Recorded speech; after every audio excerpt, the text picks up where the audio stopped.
Hello, sleepy kitties. I think this will be like the final stream. I feel like we're at the end game. Oh my god. I got so many bad ends. My 100% of getting bad ends.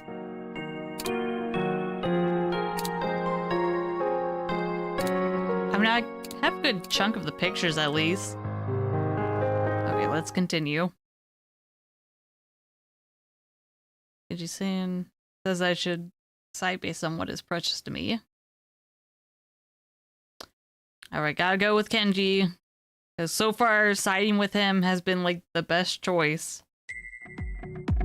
I'll go with you, Kenji-san. Save Himino. The reason I was able to make it this far was because the thought of saving her kept me going.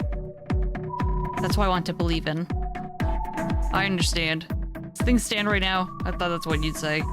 I can understand. You have a strong resolve to save Himino-chan. Gotta save her from the worms. Yes, I've made my decision and don't want to face any further doubts. I'd like us to go, but please wait just a moment. As I say this to Kenji-san, I squat down next to the girl on the ground. Take out the small keychain from my skirt pocket, keychain with a starfish droplet. Mari and I, Himino and I, share this girl and her father. This is the shape these bonds take on. I think rather than me hold on to it, this girl should have it back. Close the girl's hand around the keychain and clasp both of my hands together. If I can, I'll definitely. Pushing with all my might, I stand up. Sorry for keeping you waiting. You okay with this? The one who said we have no time was you, Kenji-san. I guess I did. Where's Himino-chan? At the stage. Inside a shed on the stage. From here, it'll be faster to go through the interior. You can pray that nothing happens to us on the way, but just in case, you should prepare yourself. Yeah, prepare to beat my ass. Kenji-san, do you know the law governing the fixation of points here? What's that? It's a law that girl and I discovered. If we use it right, we should be able to safely reach Himino and escape the red Mantan aquarium. Yeah, beat the ghost fish. As we walk, I tell Hiyoshi-san about the doors and the phenomena. It seems he hasn't learned the law needed to rebel against Mantan aquarium. He listens intently to my story with a serious expression. We leave the Fish of the World booth behind, the moment of people behind us. I can definitely see that our fate lies directly ahead.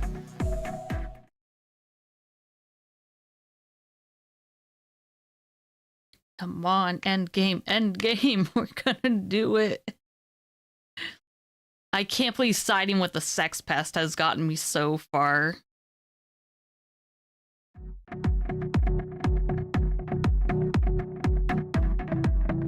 Himino! Hey, Mayu-chan. I crowd Himino's name just as we reach the stage.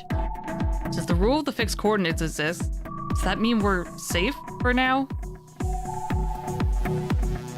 This guy's been doing this for months and he doesn't know about this.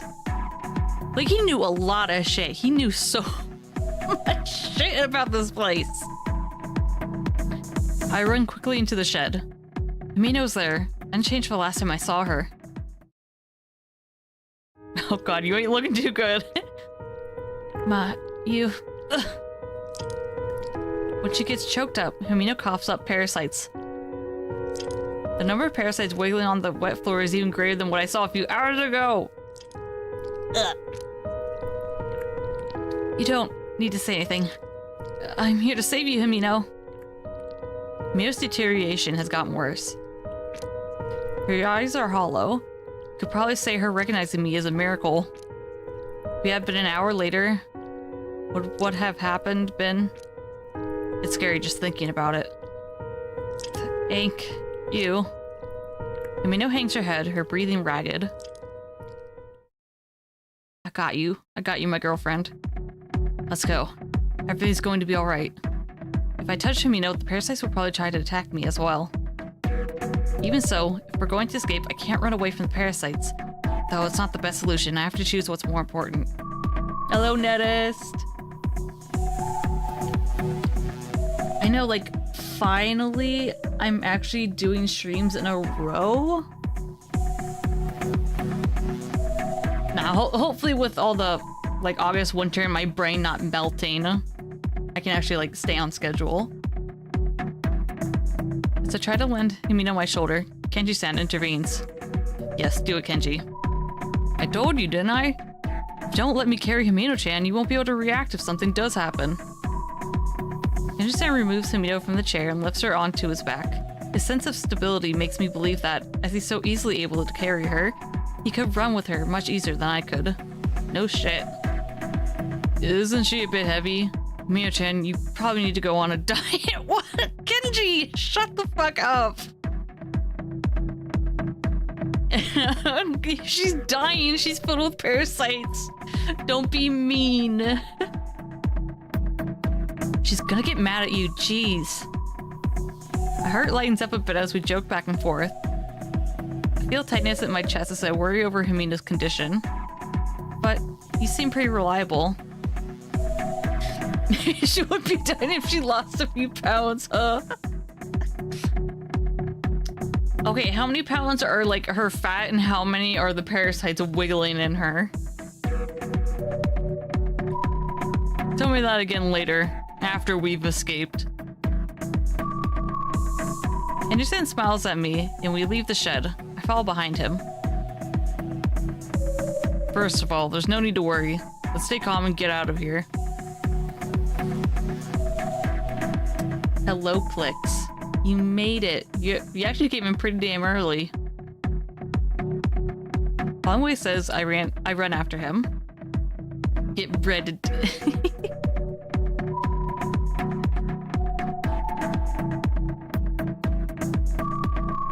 We did it. Somehow, we were able to make it back here again.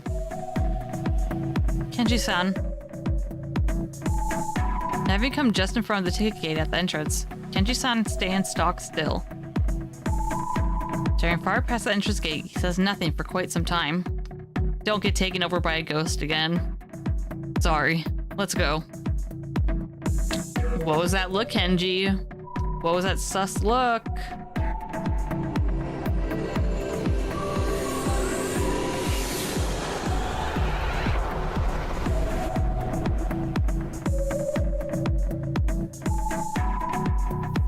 As we step into the entrance, we are enveloped by a great light. I think that this light connects the two worlds. Come on. We did it. And then the other girl, who I could never remember her name, is gonna die in there. Because we left her. It really is the outside. Yeah. The place we've entered is the genuine article, the real Mantan Aquarium. The amount of people has increased and we can hear the sounds of hustle and bustle. What kind of game is this? Please, you've only come in to see this game like every once in a while. A rundown. I have a missing sister. I go into the aquarium that had my missing sister from 5 years ago.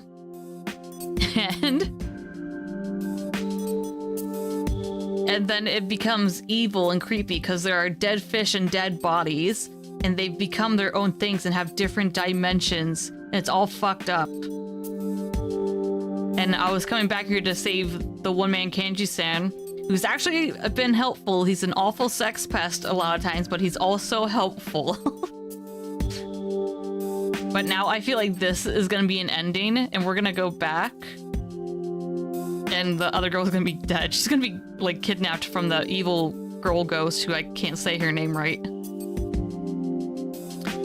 There's, like, specifically 1,000, like, 217 fish or something.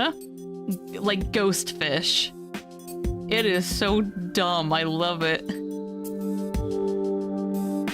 I know, you gotta hold those grippers. Those dead fish are scary.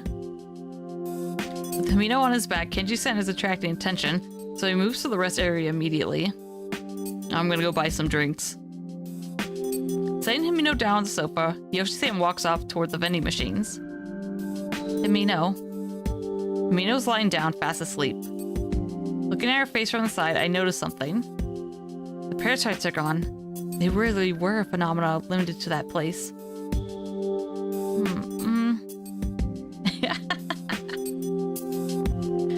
The one time I'd take mod power away from you because you weren't coming to the stream slot, and now you're actually here. Hey, you're VIP though. You're very important, Plix.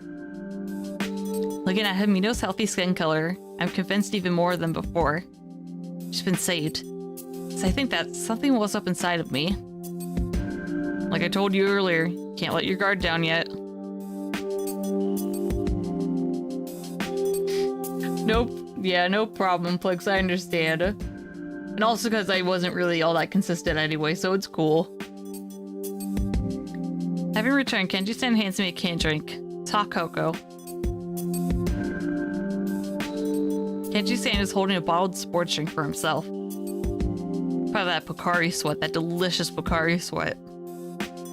The hot cocoa permeates my body.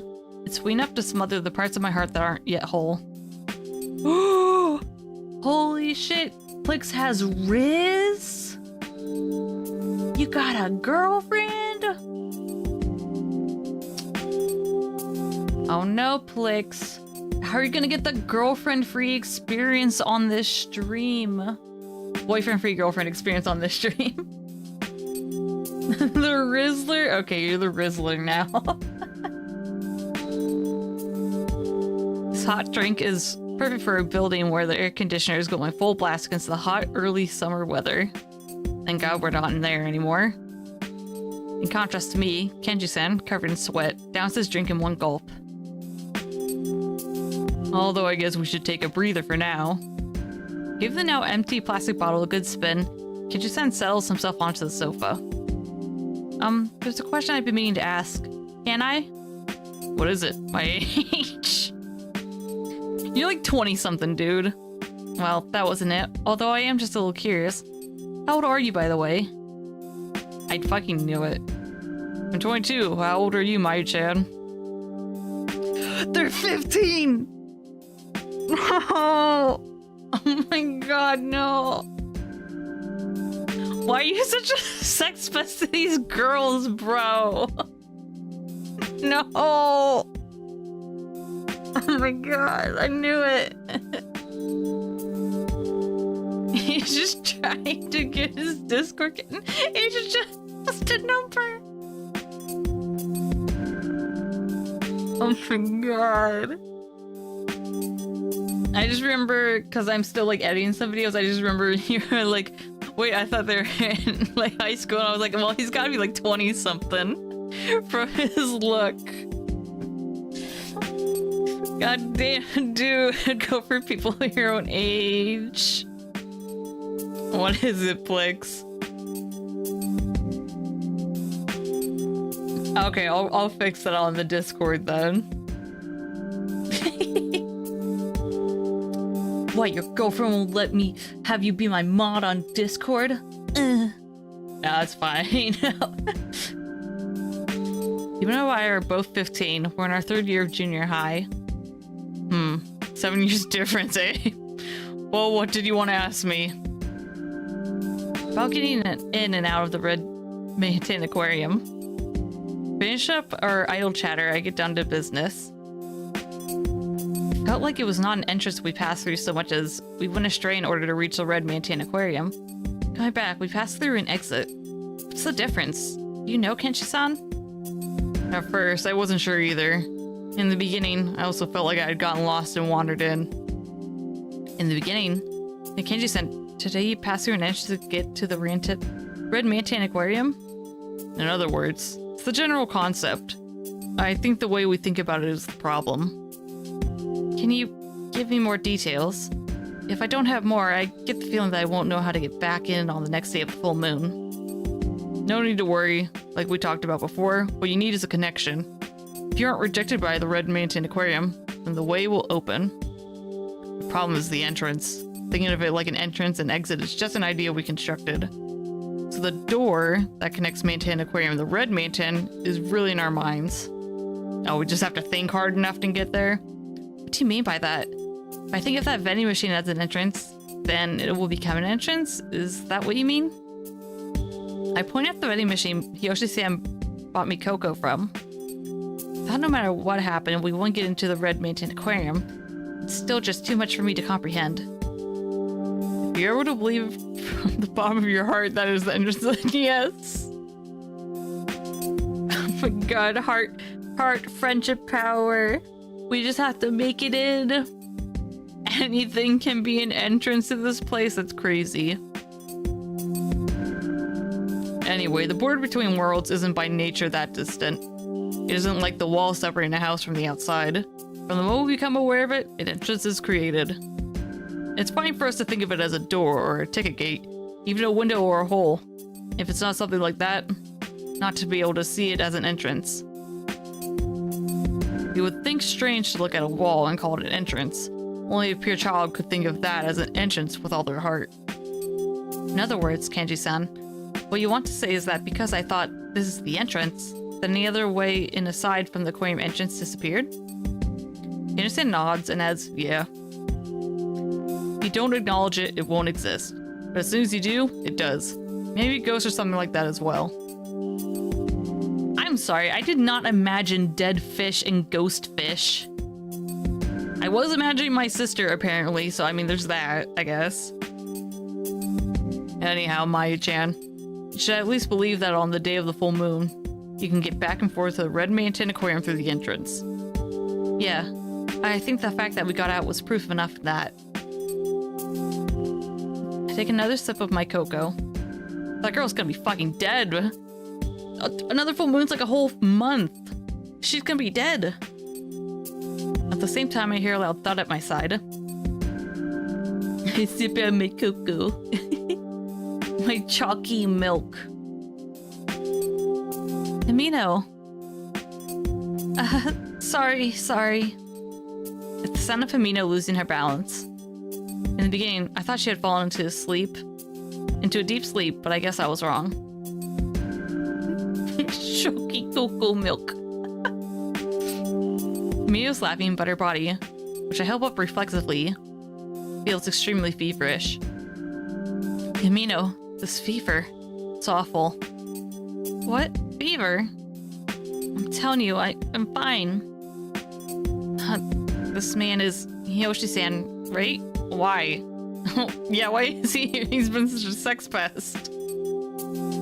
I'll explain later, okay, Amino? Right now, we better get you to a hospital. I'll call an ambulance. Hey, what? What's up with you two? Why are you so worked up? Yeah, I feel like I've got a fever, but I'm fine, okay? And we've seen the ending where she makes it out and it has the worms. The hospital can't do shit. Well, she doesn't seem in bad enough shape to need an ambulance. Maya-chan, we'll talk more in detail the next time we meet. There should be a place nearby where you can get a taxi. So take Amino to the hospital. Hospital? You're already awakening. It makes sense that you have a fever. Don't dawdle, okay? Kanji-san appeals to Himino in a soft tone. There's no mistaking that Himino has no idea what's going on, but she nods at his words. Oh my god, Kanji. Here, for the taxi. Okay, thank you. I thought he was gonna join us. Kanji-san, seeing us seemingly in agreement, takes a wallet out of his pocket and pulls a 5,000 yen note. That's like 40 bucks. That's not necessary, really. You shouldn't. Look, Plix, you have not been here for real streams. He can be an awful sex pest. You can pay me back in a month if you want. Is it more important for you to get Himino-chan to the hospital right now? Go look after her. Even though Kanji-san is worried, he's not as worried as he was back in the Red Mountain Aquarium. You missed where he ate my ass out. That's right. Surely the moment her body, waking from her deteriorating condition, awakened, fatigue overtook her. Her high fever could easily be explained away as some sort of illness. Listen, I want you to promise me this. At the very least, I didn't lie to you. In 1 month, on the day of the full moon, you two definitely need to come. Around the same time as today, midday works fine. I got it. Really. Thank you so much for everything. There are many more things I want to say. Kichi-san, who saved not just me, but Himino as well. He gave us all this information and backed it up with his actions. I don't really get what's going on. But what's with this atmosphere? Ugh. Look, you need to understand that your body's weaker than you think it is. You can get more details while you're in the taxi. Right. Kichi-san narrows his eyes and chastises Himino. Watching Himino actually get talked into something by someone else is somewhat refreshing. Well, later, we definitely won't fail. I don't know, I've got a lot of bad ends. We will fail at least once. Right, later. Kichi-san heads off somewhere before Himino and I leave.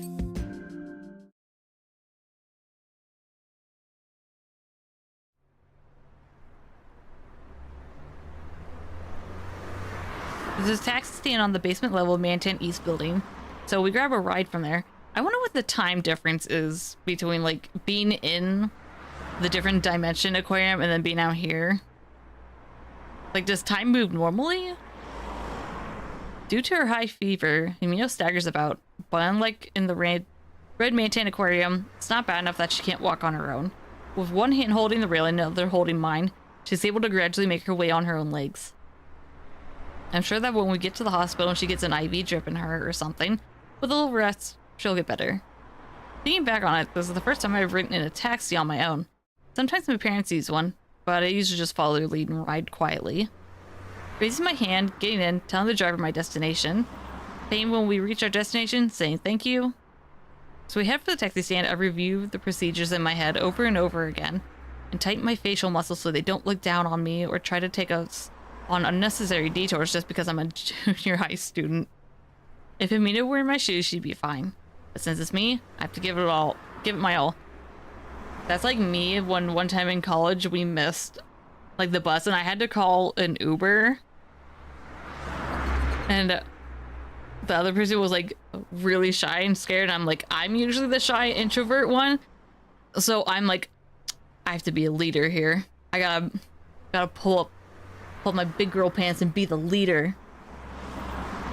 And then I also didn't talk much because I'm like, just use your GPS, dude. Just gonna still call it. I don't want to talk either.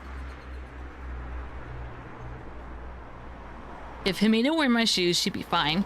But since it's me, I had to give it my all. It's not like someone would hear me from inside the car, but I modestly raise my hand and call out. Without a word, the doors open. The door opens and the driver calls out to us. That girl there, she not feeling well? Alright, head for the hospital? Closest hospital in the area is Mantan General. Should we go there? Yes. As the driver prattled on, talking very fast, we sat down in the taxi's back seat. Himino sat further in. I took the seat closest to the door we got in through. As I had rehearsed in my head, we start off without incident, thanks to the kind driver. He's like, I don't give a shit. I'm just getting paid for this. Oh my god, kiss. Despite the start boding well, we end up in heavy traffic. The Sunday night homebound rush hour. Wow, crazy. But I wasn't impatient. Hoping it might get better as we sat in the car. Himino, through her breath was ragged, was able to talk to me in a taxi. If it's this crowded, wouldn't it be better for me not to go? No, it wouldn't. You might become faint like you were back in the rest area. Mayu, aren't you worrying too much? We're stuck in traffic. Taxi guy will not give a shit. Tell her what's been going on. Well, it really was bad, you know. Ah, that's right. Give me the details. I don't remember much beyond the fact that I was being done in by bugs. I do remember you showing up telling me it was gonna be alright though. I'm just like, I was being done in by bugs. What a way to freeze that. Within this car that makes walking seem faster, I tell him, you know, what happened after I got lost in the red Mantan aquarium. I also have no idea what that update was. I think it said like something like halfway or something. It might be like I have half of the CGs, the special gallery pictures, because it did look like I had about half of them. Within this car that makes walking seem faster, tell him what happened after I got lost in the red Maytan aquarium. Most likely because we aren't talking to him, the driver turns the radio volume up. He's like, I don't know what anime they're talking about. I'm just gonna listen to my tunes. But that way suits us better anyway, so I decide to start from the beginning. Find the fish corpses, the tank rupturing the jellyfish booth, being saved by Kanji-san, hearing Mari's voice, reuniting with Himino, meeting that girl, the contents of the journal that staff member left behind, and the secrets of the red Maytan aquarium that Kenji-san told me. I tell her all of it. Having given voice to all these things, I'm able to put them in order for myself as well. We reached the point of the choice I had to make in the Fish of the World booth. When I tell her my decision, Mio's face changes. Oh, she's gonna be upset about this. Driver, could you possibly stop the car here?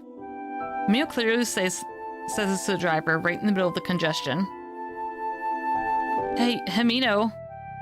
As you were talking, I thought, that couldn't be. About Mari-chan, yeah? I think it'd be best when we go back in a month. It's hard to say, but it's probably because it's a conversation about dimensions that transcends time. Himino, if you talk so much, you'll get worse. Himino ignores me and continues. But what about that girl? She's living in a time unchanged from us. Then, Mayu, that choice, you shouldn't make it. I'm happy you saved me. I probably would have died, but... Is it really okay to abandon someone in trouble right in front of you? But it was for you, Himino. My girlfriend, I had to save my girlfriend. I know that. I can never thank you enough. Out of nowhere, it's how you became my hero. It's not that I want to argue with you. I don't want us to split up like we did back there. But I can't just go on without saying something. Mayu, you'll definitely regret it. Mino's expression in and of itself is a serious one. In her eyes, there's no color change nor hint of weakening. I sit there unable to respond to Himino. Himino smiles a bit, then continues. Mayu, if you're tired, now go save that girl. No! Himino, don't! You got worms in you! Who that girl is has nothing to do with it. This time, I have to show you my good side. I think, no way. Her voice is so strong that it makes me wonder just how much she could have recovered after that little rest. Look, as soon as you enter there, the parasites are gonna come right back in. You're gonna be all bugged again. No. Timidly, I touch Himino's forehead. It's so hot, it makes me almost pull my hand back in reaction. It makes it easy to see just how much she's overdoing it. Himino's desire is real. However, her will alone won't bring her desires into reality, like going back and saving that girl, for instance. I'm sure she's wobbly from standing up alone. If Himino's resolution is to come to fruition, then there's only one way to do it. Even though it involves going against my earlier decision. Driver, please stop there. I say this before all my thoughts are even in order. During a break in traffic, I spot the entrance to a subway station. If I take that route, I can get back to Maytan Station with no transfers. Mayu. Don't worry. I can definitely rescue her and make it back on my own. That's not it. If you understand me, Himino, then I know all about you. You're overdoing it. I'm fine, so trust me.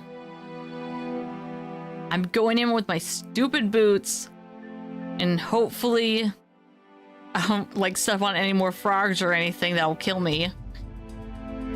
Taxi breaks away from the traffic and stops on the side of the road. I leave Himino the 5,000 yen I borrowed from Kenji-san and ask the driver, please take this girl to the hospital. I get out through the automatic door. This taxi's rich enough for an automatic door? Himino pulls on the hem of my skirt and crawls after me. No, why are you going alone?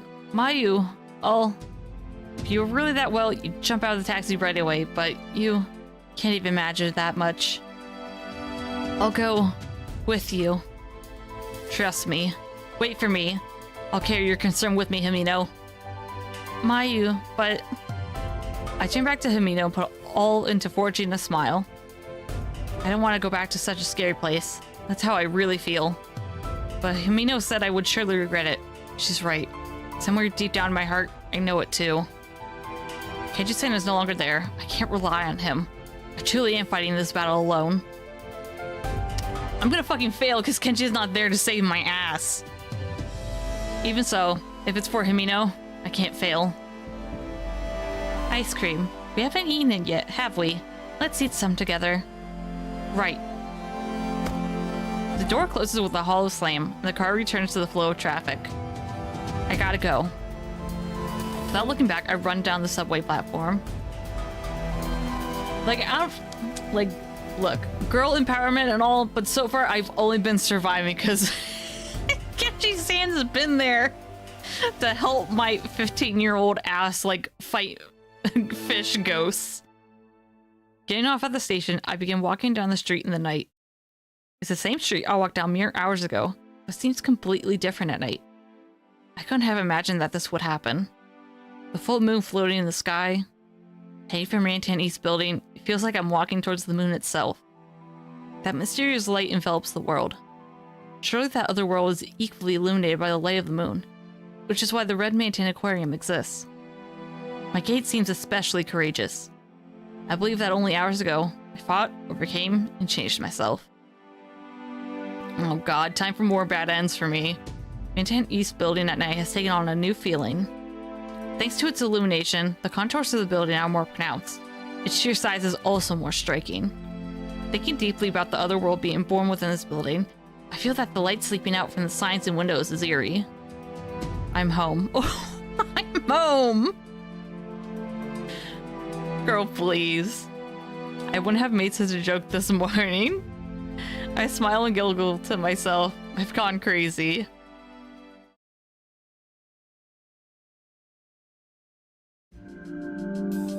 Okay, let's try to kick some fish ass, I guess. The faint scent of salt water. I return once again to deep sea on the surface. Kenji-san said the path connecting the worlds only opens on the day of the full moon. In other words, there's a time limit. Oh god, I'm gonna get stuck in here. I sneak a glance at the clock by the counter. It's about 7 p.m. So there are only about 5 hours left. Around the same amount of time from when I went in to when I came out. At this rate, I should have plenty of time. No. No, I'm gonna get stuck in there. Completing the process for a re-entry, I stand in front of the ticket gate. This is the entrance. If this is physically an entrance, then conceptually it's an entrance too. Closing my eyes, I walk through it. I can feel a strong light from behind my eyelids. Did no one in the... Like, is there no one at the ticket counter being like, hey, where's your ticket to get in here?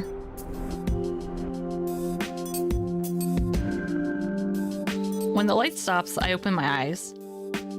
I feel relieved to see that there are no customers. I think to myself how strange it is that something like that comforts me. I was able to get back in so easily. If this were a movie or a novel, Power of the Moon will get stronger when it's full or something to that effect. Oh yes, the Zelda red blood moon. I gotta keep moving. I take small steps, one at a time, in order to not get careless. Huh? Yeah, huh? Kenji said, what the fuck are you doing here again? I'm like, I'm gonna take a little drink while this goes by. Kenji, what the fuck? I almost spit out my drink because of you. I've become aware of a strange phenomena. I don't know if it's right to call it that, though. Anyway, I spot a familiar shadow some distance away. Kenji-san?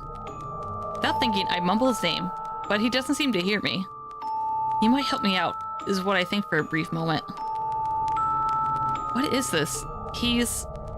strange. There's an intense look in his eyes as he frantically looks around. It's like he's trying to find something. He originally said that he would return 1 month from now. Trying to come back intentionally like this. The only things I can think of are that he forgot something, or that, like me, he came back to save the girl. However, he was the one who said we should leave the girl alone in the first place. It's hard to believe he would come back here on his own. Oh, you... Kenji, your ass better not be evil. You can't be evil and the sex pest. Since he's come here so many times, it's hard to believe he would forget something. Or to think he'd come back to retrieve it if he did. I wonder why. My instincts are telling me this is dangerous. Your instincts are telling you that, which means I will get a bad end, and you know I gotta get that bad end. I have like 75% of them. Can't you see it? The one who suddenly changed as if were possessed and attacked me.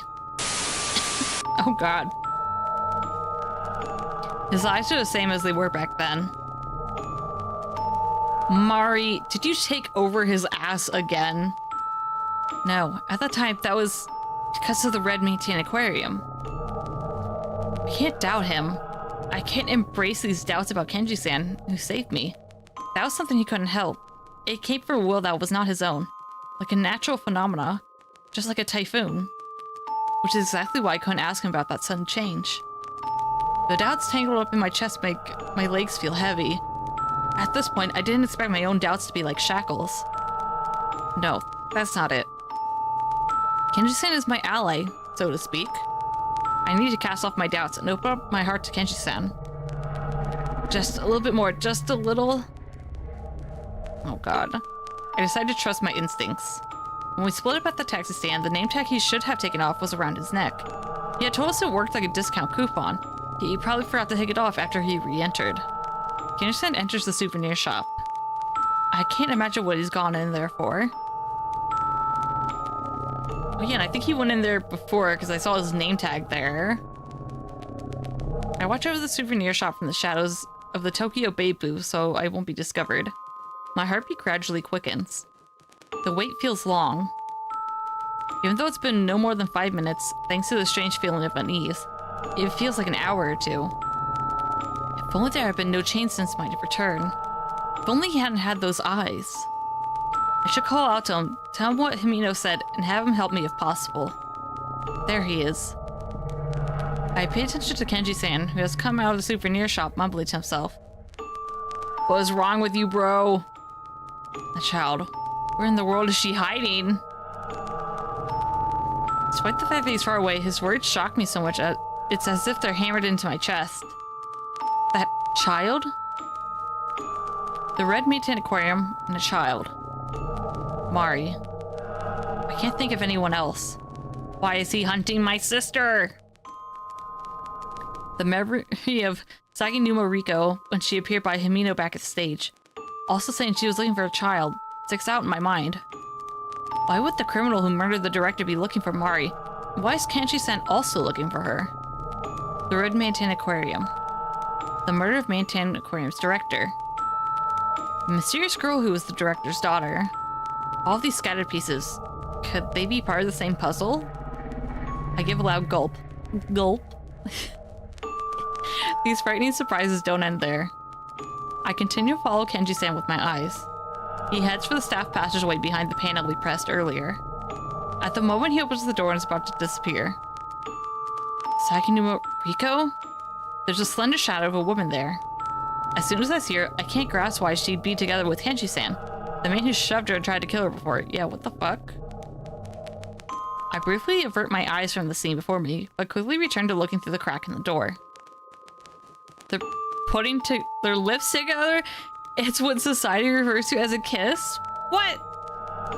What is happening? The two of them kissing lacks any romance, being merely sinister. You know, when you kiss Bae evilly. I get the feeling I just saw something I shouldn't have. Yeah, evil kissing. I lose sight of them as I'm wondering what to do to decide my next move. First, I should go over to him, find out what he was waiting on before. Once I sort out what's going on, I should still have time to find the girl. Do not confront him. This is a bad idea. I didn't even make this choice. She's doing it on her own. Trying to not make any sound, I head for the staff passageway in front of the souvenir shop. As I'm walking along, my fingertips feel as if they touch something.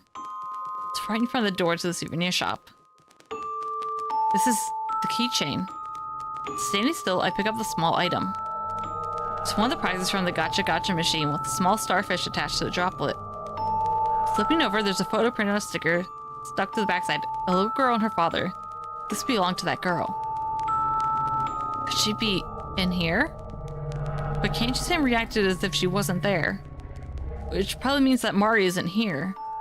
Anyway, the fact that the keychain, which I returned to her at the Fish of the World booth, is here in front of the souvenir stand means that at least she got this for her. I take a deep breath. I have to go in and see it. I have to go inside and confirm for myself. The fear of the poison frogs dropping down again floats through my mind. Yep, those damn frogs. One way or the other, if that girl is inside, then according to the law of fixed coordinates, we should be able to get out safely. Even if we get caught up in some phenomena, I won't be careless. Whether going or coming, no matter what does or doesn't happen, I'm risking my life. She's probably inside. I'm concerned about Kenji-san and all, but I should start by investigating nearby. Erasing my worries, I enter the souvenir shop. Like, what is happening now? Like Kenji-san, why are you making out with the girl that he beat to a pulp? It doesn't seem like there are any frogs. As soon as I enter, I take a look around. There's no sign of the ghastly sight of melted frogs. Still, an air as if something bizarre and grave is afoot enters my mouth, causing my tongue to curl. I place my hand on my chest and strengthen my vigilance. This is a blood stain? It's hard to see in the dark, but the deep red blood is spread out here and there across the floor. It goes all the way to the counter, like a path. Something's here. That alone I can be sure of. Oh boy, here's the music again. From within the dark, something may jump out at me. As I take a step, I look around, left and right, using such great caution one might call it excessive. Black, black, black. The echoing of my own footsteps provides me some relief. It wouldn't relieve me. I'd be scared they'd hear me. On closer inspection, the blood circumvents the counter and continues around the back. As I follow it, I notice something in the garbage can by the counter. This is...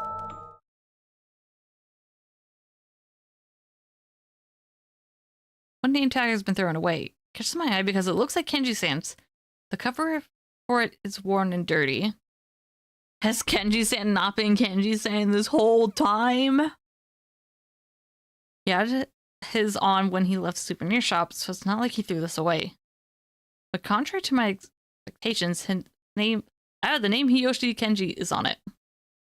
Having my doubts, I flip it over and immediately drop it. Back of the name tag, written big red letters with magic marker. I can't read that. Murderer! What? The letters themselves are like a curse. I don't understand at all what this means. I don't have any desire to take a closer look to find out. I've probably thrown it away when he was here earlier. I satisfied myself with the thought that it is just a prank. Is it like a Scream moment and there's two killers? Following the bloodstain takes precedence. Remaining cautious, I peek behind the counter. Oh god. I thought like she was behind the counter and she was gonna like peek over it and Kenji-san was gonna get there and like beat her up. There's nothing here. Sure? Yeah. As I suddenly hear someone's voice, I shout without thinking. No! Is Murray's body in there? There's no one below the counter, just two boxes left there. There's no one behind me, nor next to me. Could it be above? As I consider this and look up at the ceiling, the only thing there is a sprinkler. Appearing as if it has been used in some time, it seems this place is a different phase than it was before. Oh no. But more important than that is the voice's owner. Without thinking, I narrow my eyes and look all around. Hey, don't make a sound. Huh? Big sister, big sister. Huh? Huh? That voice? Mari? The cardboard box on my feet scares about this music.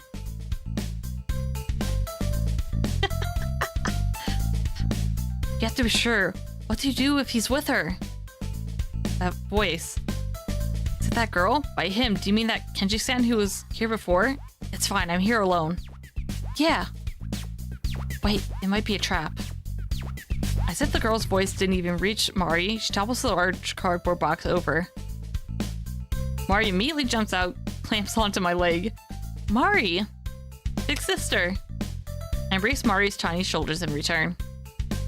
Mari, why are you here? How? We can see each other? Is that really you? Hey. Oh, great. Good job, Mari. Saying this, Marley turns around once. That instant behavior, there's no mistaking that it's her. I'm finally able to trust that the girl before my eyes is Mari. I'm surprised. It's the first time that I've truly understood how people who are shocked are left speechless. I'm able to see Mari. I hug her again to confirm that it's actually true. I'm able to actually feel Mari's body on the other side of that bulky fabric, my own flesh. Mari, were you really that small? Oh, I don't know if you heard that I burped. I'm sorry.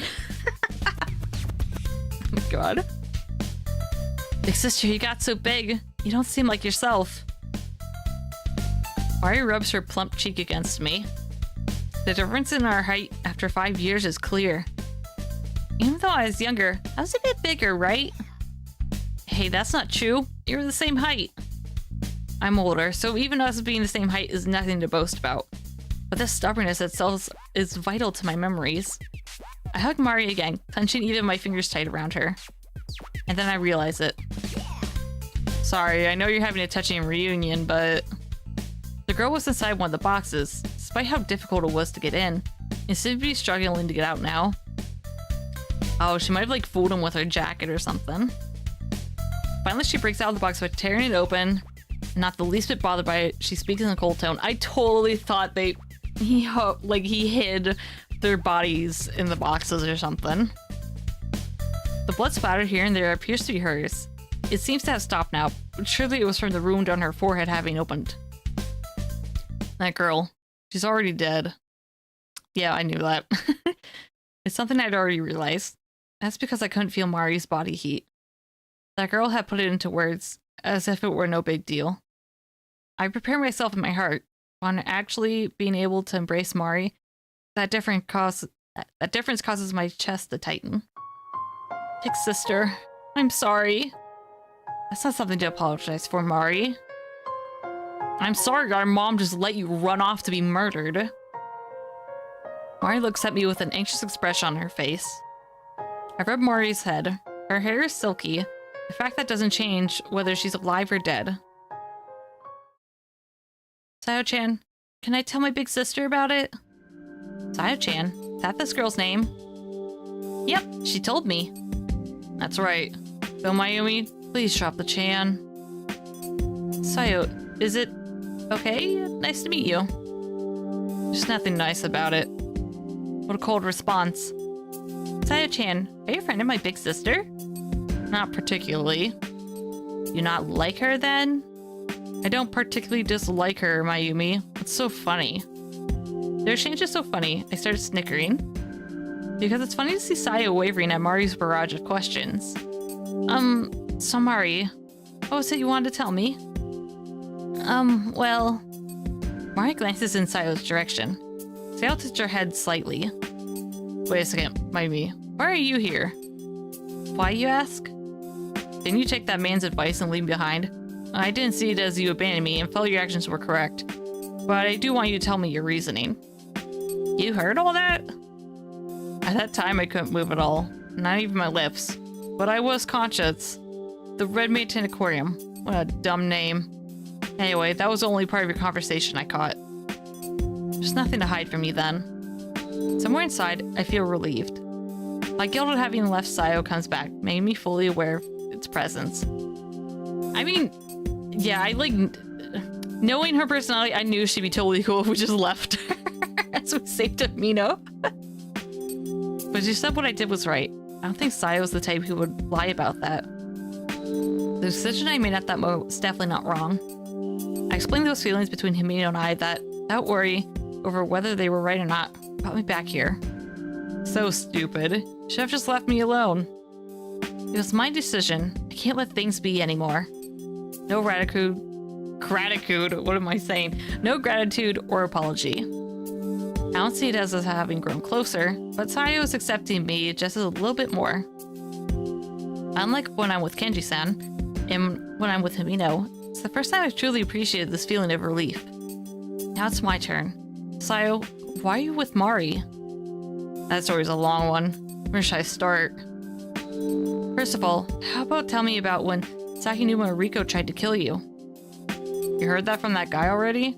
She's the criminal who killed my papa. She's already dead. Spirit out for vengeance. She's merely a shadow, only to exist within Manton Aquarium. When I pointed that out to her, she suddenly attacked me. She probably doesn't want to acknowledge that she's dead. She's looking for Mari. So, she was looking for Mari after all. But why? If she's already dead, why is she? Her feelings have gotten really big, like a balloon. She can only think about that one thing. So much so that she's forgotten everything else. The one who answers my question is Mari. Mari, likely unable to stay silent any longer, gets between Sayo and I, and speaks while spreading both her arms out wide. I also heard that. In other words, she has lingering attachments from when she was alive. Vengeful spirits and other ghosts usually do. I don't believe in such things, so it's just theoretical. Sayo says this while leaning against the counter. I can see she's settling in for a long conversation. I've always wanted to see you, big sister. This whole time, it's what I've wanted. That's why you called out to me over and over again. But I wasn't feeling like myself. With no body, I was just fuzzy. I couldn't even come see you. You took over Kenji-san and, like, bit my butt. Fuzzy? Right, fuzzy. I think I'm missing something fundamental in what Mori's trying to say. I wonder if Sai was even listening. But when I look her way, her eyes are closed. She's your little sister, Mayumi, so you get what she's saying, right? You say that, but you don't get it either, do you? When I give her a hard time, Sao suddenly puffs up her cheeks. And soon after, she clicks her tongue with the and looks away. Even if she wanted to tell me she didn't get it after all, she can't. Well then, how do you feel right now? Now? Normal? Normal? Anyway, let's set that subject aside. But you know, I remembered lots of stuff. After I met Sayo-chan, maybe it was before. Until now, all I could think about was seeing you, but I did remember something important. Mari looks a little saddened. Oh no. I still don't understand the reason why. Thought you wanted what you wanted to tell me earlier. Yeah, Sayo-chan. I didn't tell my big sister, right? She's not an enemy, right? Should be fine. She's just too soft is all. We have enemies? So, what are you filling Mari's head with? Sel gives me no response. I look back at Mari and wait for her to continue. You see, Mari takes in a small breath. Oh boy. I saw a man get hit until he couldn't move. That scary man. He did that with a scary lady. Oh no, is it Kenji-san? Very quietly tells me the truth. That way of telling the story is unmistakably fitting for Mari. That was probably when the director, my papa, was killed. I understood that. However, Sayo rarely reiterates it. When was the criminal? In other words, Sakinuma Riko, right? Then the man was a scary man who came after me. Who? Do you mean? Damn it, Kenji-san! You sure already know. That's why I had to be sure earlier, Mayumi. Kenji-san would never do such a thing. Mari, you must be mistaken. Big sister, I'm not. I may be more grown up than when I saw it, but that man keeps coming after me. That's because of the curse. He has to come back here at regular intervals. It lines up with what the diary said, so it's probably true, but that's not all. He came here with many different ladies, and then did something scary. All of them screamed, Kenji-san, what the fuck are you doing? What is he doing? What does that mean? The frightened look on her face, Mari shakes her head. Is he like killing all these women in here? No wonder this place is haunted. It's not even the fish. Even though it's a scene she witnessed herself, Mari doesn't seem to understand the meaning behind it. It's that life energy he was talking about. As the number of people possessed by this place decreases, don't you think the mere existence of the Red Mansion Aquarium is using that energy up? That's why I'm asking what it means. I yell suddenly. I've become aware of the fact that through all the things that have happened here, my own perception has gotten sharper. Talking to Mari and Sayo is causing connections to be formed in my mind, allowing me to guess some things. I'm trying to yell because I'm trying to deny the thoughts floating about in my own mind. However, Sayo is not so gentle. They need lives, something like that. Essentially, he's bringing people here, killing them. If he doesn't kill them, he can probably at least steal their life energy. Don't you remember that rumor about the number of people missing increasing? God damn it! It's Scream moment. It's 2 killers. Genji said something similar, but Himino knew that rumor as well. People were saying rumors like that around me as well. If you want to spread a rumor, you gather as many idiots as possible to do it. He knew that. Just come out and say it. I've been trying to say it the whole time. Tayo heaves a sigh and continues. Treating the rumors like bait that Maintain Aquarium scatters for its prey is kind of ironic. The one spreading those rumors is that man. To prove it, I let him pick me up. It was creepy. Kanji-san, I thought him hitting on girls was normal. Spreading rumors is a completely different thing.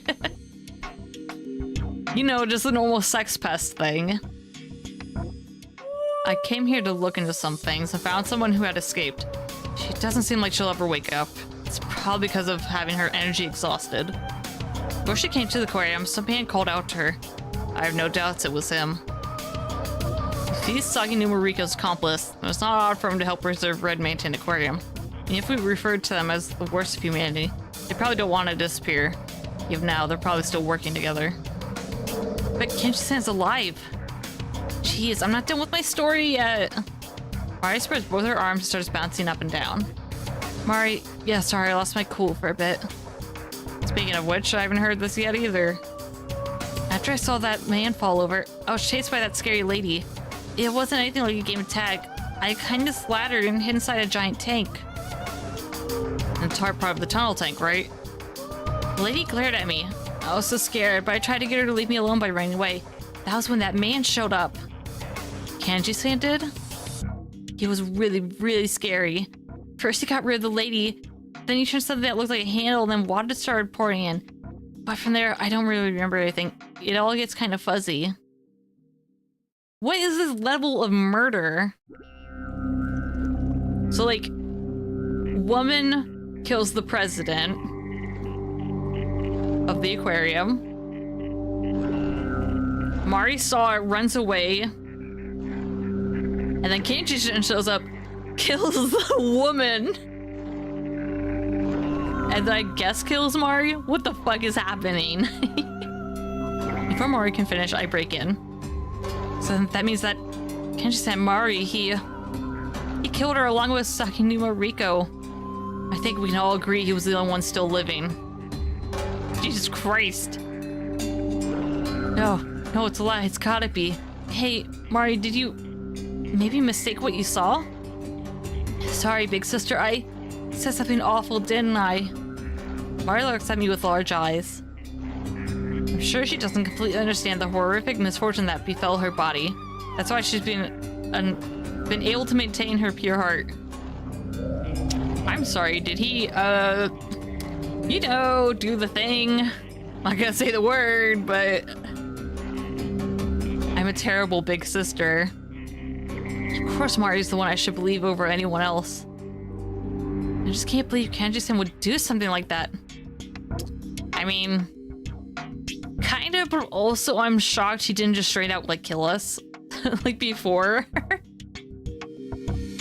Sorry, but I'm also a bit confused. He's definitely the accomplice who killed my papa, Sakinuma Riko. So then why would he kill her?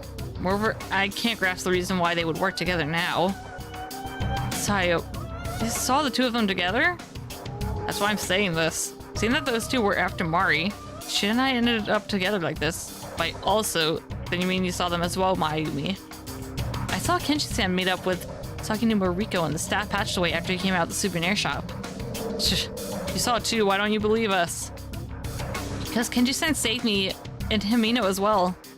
Ah, jeez, I don't get you. I don't get you either. Jeez, don't fight. It's Mari's words that stop the heated quarrel between us. We both look at Mari, she's puffing up her cheeks and her face is red. Looking at her face, even more strength leaves my body. Being so close to her, I'd forgotten that Mari is already dead. She's aware of her own death. At this point, the futility of it all makes it harder for me to stay standing. I'm sorry, Mari. I really am. I don't really get it, but I forgive you. And I don't want to ever fight with you again, big sister. I've sunk to the ground, and Mari begins proudly rubbing my head. Little head pats. Her hand has no heat, but I can feel a slight warmth. Sayo put some distance between us, standing a little ways away. Having reached a conclusion, I think the only thing left is to see what lies on the other side. But it seems I haven't reached the truth itself just yet. I also want to know the truth. We have to find it no matter what. Big sister, do you feel better? Sayo-chan, are you okay too? Okay, my theory is that maybe they work together? Or that he's like somehow being possessed right now? I have no idea how. Cause yeah, like why didn't he just kill us when we were here? We were easy prey. We both nod. As I stand up, Sayo and I look at one another. Speaking of which, Sayo, you dropped this. Thanks to our eyes meeting, I'm reminded of the keychain tucked into my pocket. After taking the keychain from me, Sayo looks at the back. She sees the sticker photo of two people. She says a brief thanks, looks up, and continues. I'm going to see my papa. To be more accurate, it's probably his spirit.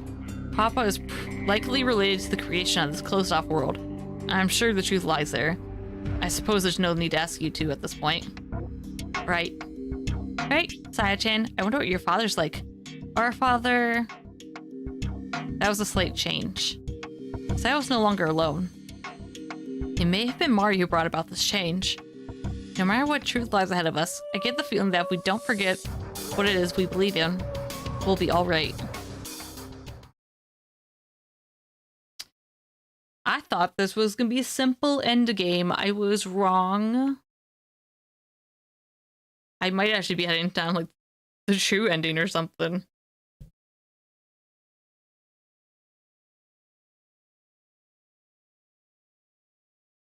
Talking with Sayo, we decided to take the route to the director's office that passes through the tunnel tank, the Fish of the World booth, and the back staff passageway. The small aquarium supposedly has a magnificent director's office. Yep, I saw that last time. Supposedly to reflect Sayo's father's preferences, expensive foreign-made furniture is situated around the room. Seems that when the deep-sea fish booth was open, one could see through the tank and watch the deep-sea fish from the director's office. Are we supposed to be seeing his office? Why is it still here? I'm a little excited that I'll get to see such a... Okay, I thought she was describing the room currently. I was like, why are we still here? Wow, pretty. It's pretty, but why is it so calm? Probably because they're among companions. The tank part of the tunnel no longer has any meaning. As if all the air is filled with water, the fish are swimming all about. Like the bizarre incident I witnessed with Kenji-san with the cutlass fish, I'm left completely confused. Yep, there.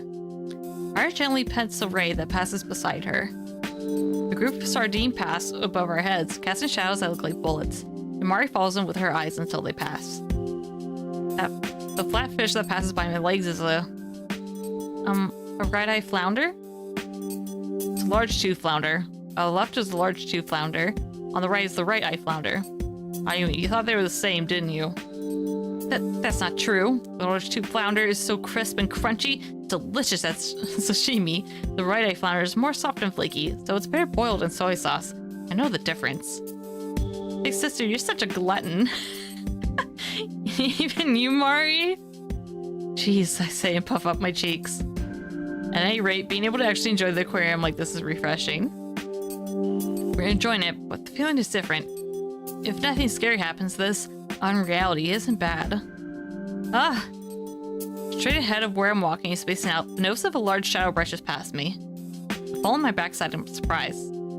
Jeez, don't get so scared. It's because you get scared that they all react. Yeah, I'm alright. I wasn't scared, just surprised. So that's sunfish just now. Okay, they're huge, but they're harmless. They are so dumb and worthless. Do not worry about them. The large fish with the shape of a shuriken is an ocean sunfish. My feeling on being so close its nose could brush against me was that it was honestly grotesque. With its hollow face and its sleek to the touch skin, it's like the face of an alien swimming about. It's because you're so scared that they react. They react to our negative emotions. Just because these creatures are here, there's no indication that they'll attack. Right now I think that they're enjoying it a little. I don't really get it, but because I get along with them, they might not attack us. Even back when you came with me to the souvenir stand, no matter how many doors you pass through, nothing happened. Maybe you're special, Mari. Mari, you're amazing. They love her, the fish love her. Mari proudly folds her arms. On the other side of the tragic fact that the fish, like Mari, are no longer living is the optimistic fact that they are not alone either. Into an aquarium. It's not experiencing phenomena. It's smaller than I expected. We've probably walked for about 15 minutes. This is the director's office? Sayo nods, her lips pressed together. The door is solemn, bringing about an odd atmosphere. It's something of a mismatch with the tranquil aquarium, leaving a heavy impression. I'm a little scared, big sister. We took a look around, but Papa was nowhere to be found. He must be here. This was his favorite place. Is there any chance that he's gone crazy? That he might have been taken by his own hatred or malice? There is, but Mayumi, you went back to someone who lost it before, right? There's no reason I can't either. In other words, you're prepared for whatever may happen? Yes. I have been from the start. Taking a lead, Sayo places her hand on the door. His funny, plush water bug. No. Why? After entering the director's office, that's the first thing Sayo says. Just as Sayo told us, the director's office has expensive antique furniture, and one of the walls is a tank. The director's chair looks so soft and comfortable to sit in. Why is he sitting there like normal? The director's sitting there calmly. Sayo-chan, I think something is different. Pale blue light is flowing out from the tank. His soul is rested already? Like, that was fast. Look inside from the entrance, the form of the director sitting there has transparency of a projection on screen, wavering about. Let's have a little look. Sayo, who was trying to make her way forward, stopped, her shoulders shuddering. Seeing her father, who had passed away right before her eyes, it's natural that she would want to get closer. I understand such a feeling well. I also understand that we can't lose our cool either. I stand the furthest forward of the three of us, my focus on the director's desk. It's the director. Sakura Iso. There's no mistake. That's my papa. And, you know, he's just chilling there, reading the newspaper. Oh, she had a different hairstyle. Director.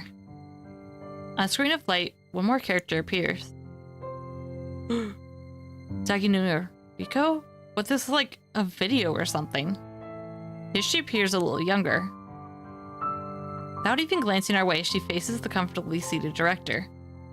Daginuma Riko has a frantic look on her face and places her hands on the desk. The director wipes away the spot where Daginuma Riko had placed her hands on the antique desk.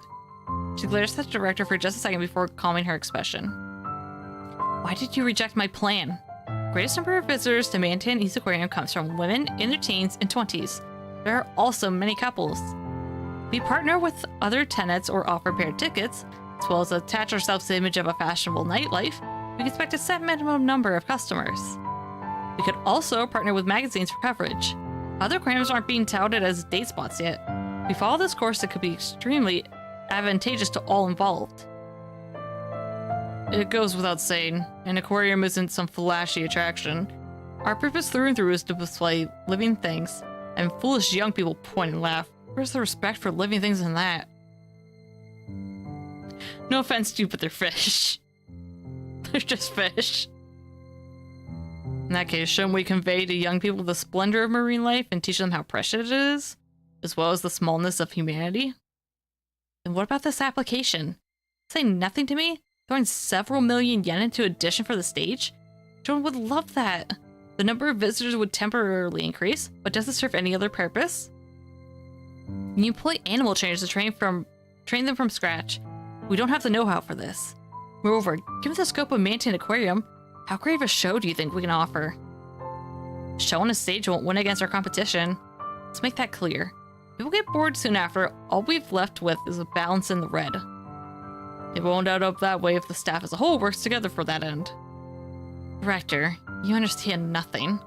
What we need is a new measure that will yield fast results.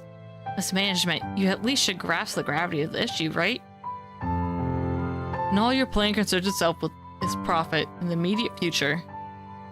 It is not money that keeps us going, it's living things. If we forget our feelings or respect for them, Mantan Aquarium has no future. If we're shut down, many of them will be killed. Money absolutely supports Mantan Aquarium, us and the living things. Why can't you see that? It seems our ideas are fundamentally mismatched. Even so, I'm not merely thinking of profits in the immediate future. Couples nowadays will likely be married in the future. If they continue to enjoy Mantan Aquarium, then 10 years from now, they may bring their own children to Mantan Aquarium. A result in 1 year is better than waiting 10 years for one, is it not? That's not what I'm trying to say. Rather than focusing on couples and the like, shouldn't you worry about first getting married yourself? You're already 27, right? Nobody would be well on the way to having children at this age. Oh, he's coming after me personally. Oh no, I'm too old, everyone.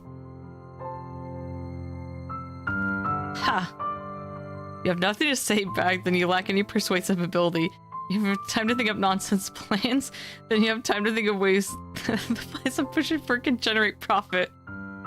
Hag moment. My sadly big hag moment of being 28, not married, or having kids.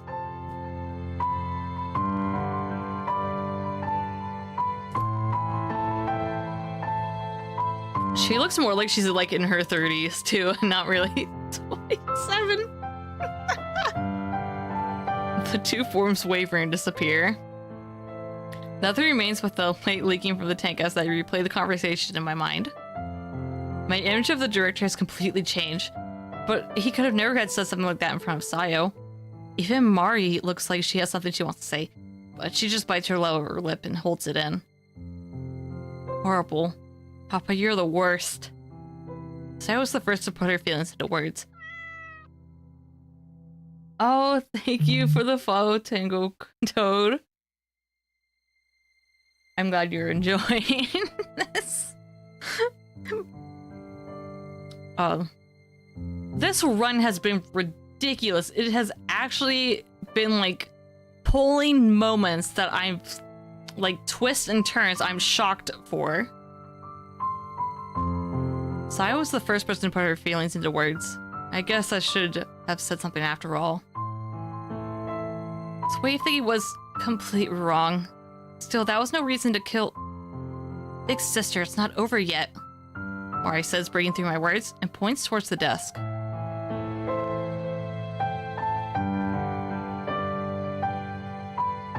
Oh, time has passed. You can tell because she has a different haircut. An image once again appears in the light. Similar to before, it's those two again. The director seems to have more gray hairs this time around. He does? Still looks pretty purple on my end. Director, please take a look at this. What is this? I finalized the proposed budget for plans to alter the jellyfish booth. This is so we can change it to be more cognizant of the lighting, giving true to the creation of a universe befitting the name Mantan. Ibaraki's aquarium is saying that they are making their own alterations and plan to decrease the number of jellyfish, so we could cheaply inherit those jellyfish. The architect we've requested is popular as the artist who designed the monument in front of Mantan Station. Using connections through an acquaintance of mine, I plan to make use of him at a discount. As a prerequisite, I would like your word that if this plan succeeds, we can continue to request alterations to Mantan Aquarium. I anticipate better synergy than when I saw with the plan of mine you rejected 2 years ago. Girl is working. She's working good. Although it's just fine if you don't think about it at all, just giving you stamp of approval is also more than enough. This Sakinuma Riko's tone of voice is different from the previous ones. In those few years since she spoke to him, something must have happened to increase her confidence. What nonsense. It's precisely because I've guided us towards appealing to children that our customer base has increased in the last 2 years. Bringing your plan back into play now would only put us in the red once more. So what, just want to treat the living creatures we obtained like cheap products? Or cheap objects? The money we lost on the addition to the stage was recouped by my plan to collaborate with the talent agencies. Do not forget that. The one who decided to make an addition to the stage was me. It was due to my intuition that we experienced success. Do I need to repeat myself? The plan is rejected. From here on, we focus on additions to the deep sea fish booth. Oh, no wonder she wanted those fish fucking dead. They stole from her. They stole her creative freedom.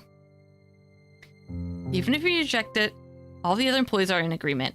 Under the circumstances, even if you don't approve it, my stamp would be more than enough. In order for you to save face, Director Sakuragi, I am humbly requesting your approval. How conceited. I've always thought you were too brazen, ever since you came here on an internship in graduate school. You had no real business management experience, yet you somehow find nothing but fault with Manton Aquarium. Say nothing of the fact that you decided to present it all to me in the form of a report. You have a point about my position as a graduate student at the time, but should I not tell you when it's relevant? Even if you had been an employee, the proper procedures to address these things one by one with management. I'm at my limits with you. Listen, Manton Aquarium is my aquarium. Commit that to memory. Didn't you say something about paying respect to living creatures? You seem to be contradicting yourself. I'm not making any sort of contradiction. It's because of your impudence that you can't seem to marry. No, not again! My god! Can't a bad bitch just, like, be single? Without even reading it, the director tears up the plan in his hands and throws it away. He's like, be a homemaker, woman. And anyway, I reject that plan every time you bring it to me. Do you have anything else you need to say to me? Jesus Christ.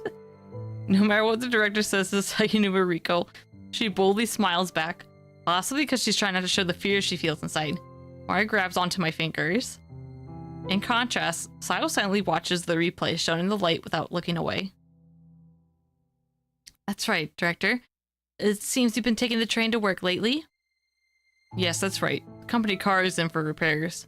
My, how unfortunate. There are some who speak badly of you, saying how you used funds to buy that car, but that seems to have quieted down, just as you might have hoped. Did you come here to expel sarcasm? I received approval from county before making that purchase. That's it. Whoa! Bro, you aren't supposed to use the funds? Indeed, we mustn't forget to the approval of our management accounting. And you have a child, so you need to have a car. That's enough. You have time for such idle chatter. You have time to bring me a plan I can actually agree to. Yes. About half a month ago, I was on my way home from work, walking down the street at night, when I was almost hit by a car. That late at night, they were likely pressing their luck by speeding.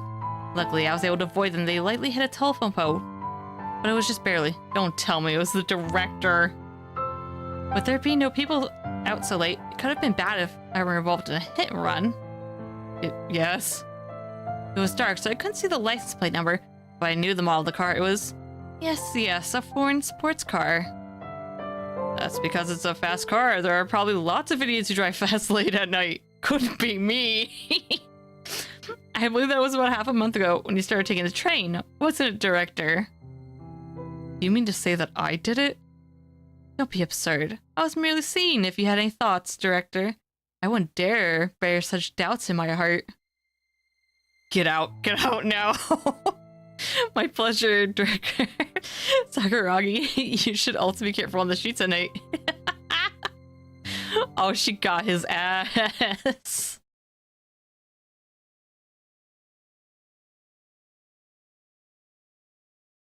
The projection on the light begins to fade with Sayunu Mariko's unsettling laughter, finally disappearing altogether. The remnants of the light become droplets and are drawn into the ceiling. Until the last of it disappears, a silence remains over the three of us. That's unacceptable. Unable to bear it any longer, I'm the first one to open my mouth. The director probably did try to run Riko-san over. He may have even killed her. But if hate is returned with hate, the cycle will never end. Anger can beget nothing but anger. Hatred can beget nothing but hatred. And malice will be returned with nothing but malice. At that rate, people do nothing but argue and fight. How many people are trying to, like, kill others in this story? My god. Well, Mayumi, if that Himino girl were killed, would you be able to go on without hating? For example, the one who created this Mantan aquarium, my papa?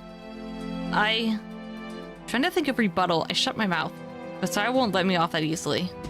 Poison is something that exists to protect one's body. Those dark feelings people direct at one another are the same. Because people know that someone else carries that poison known as anger or hate. They basically won't come any closer than necessary, nor will they attack.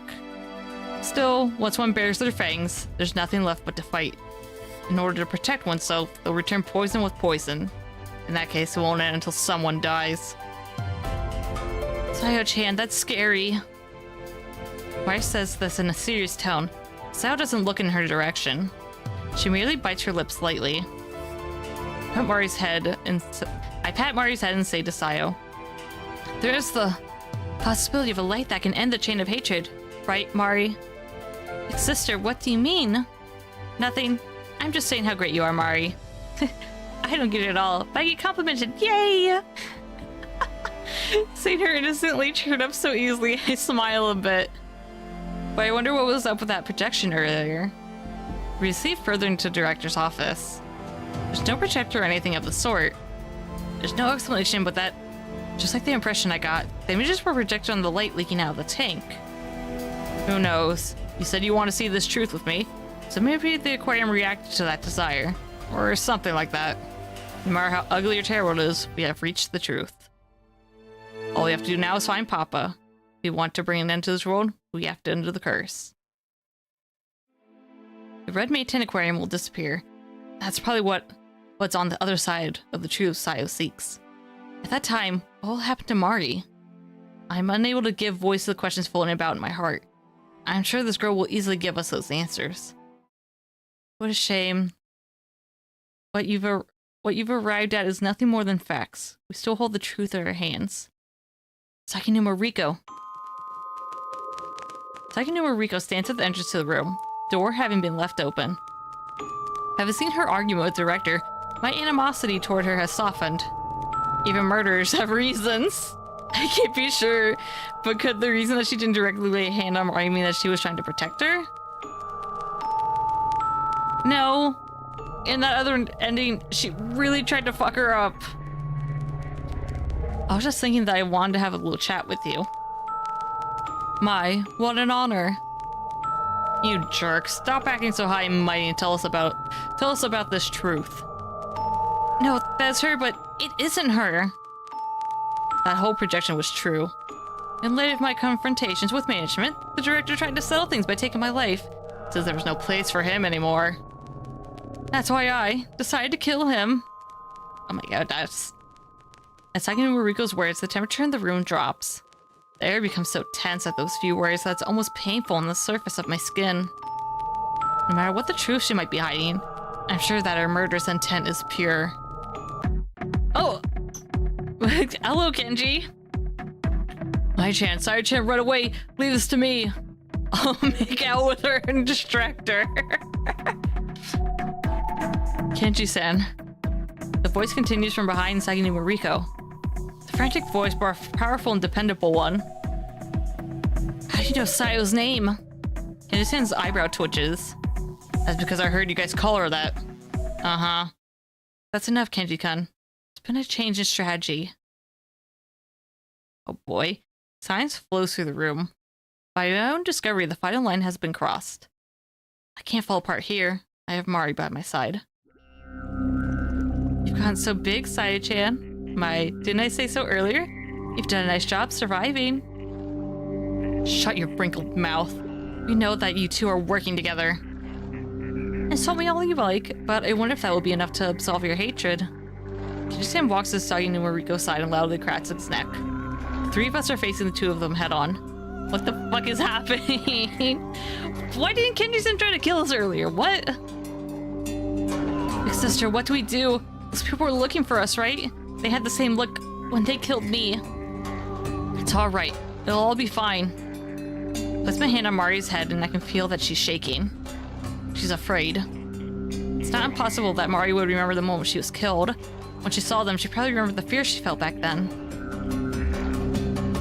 Anyway, there are too many things we don't understand. Please tell us.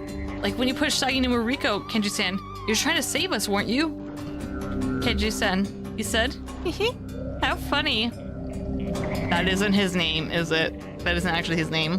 What is? Mayumi, calm down. It's not good for you to let her rile you up. Just as Sayo says this, I glare at Sagi no Muriko.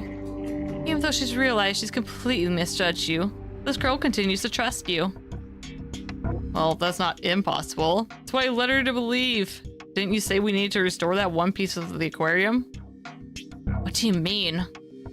Sagi no Muriko responds to Sayu's question by snickering. As if he's mimicking her, Kenji also snickers. The pair's actions are frighteningly similar. Big sister, something's not right after all. I know. This isn't the Kenji-san I know. No, that's not what I meant. The two of them are weird. But they're the same. They're fuzzy.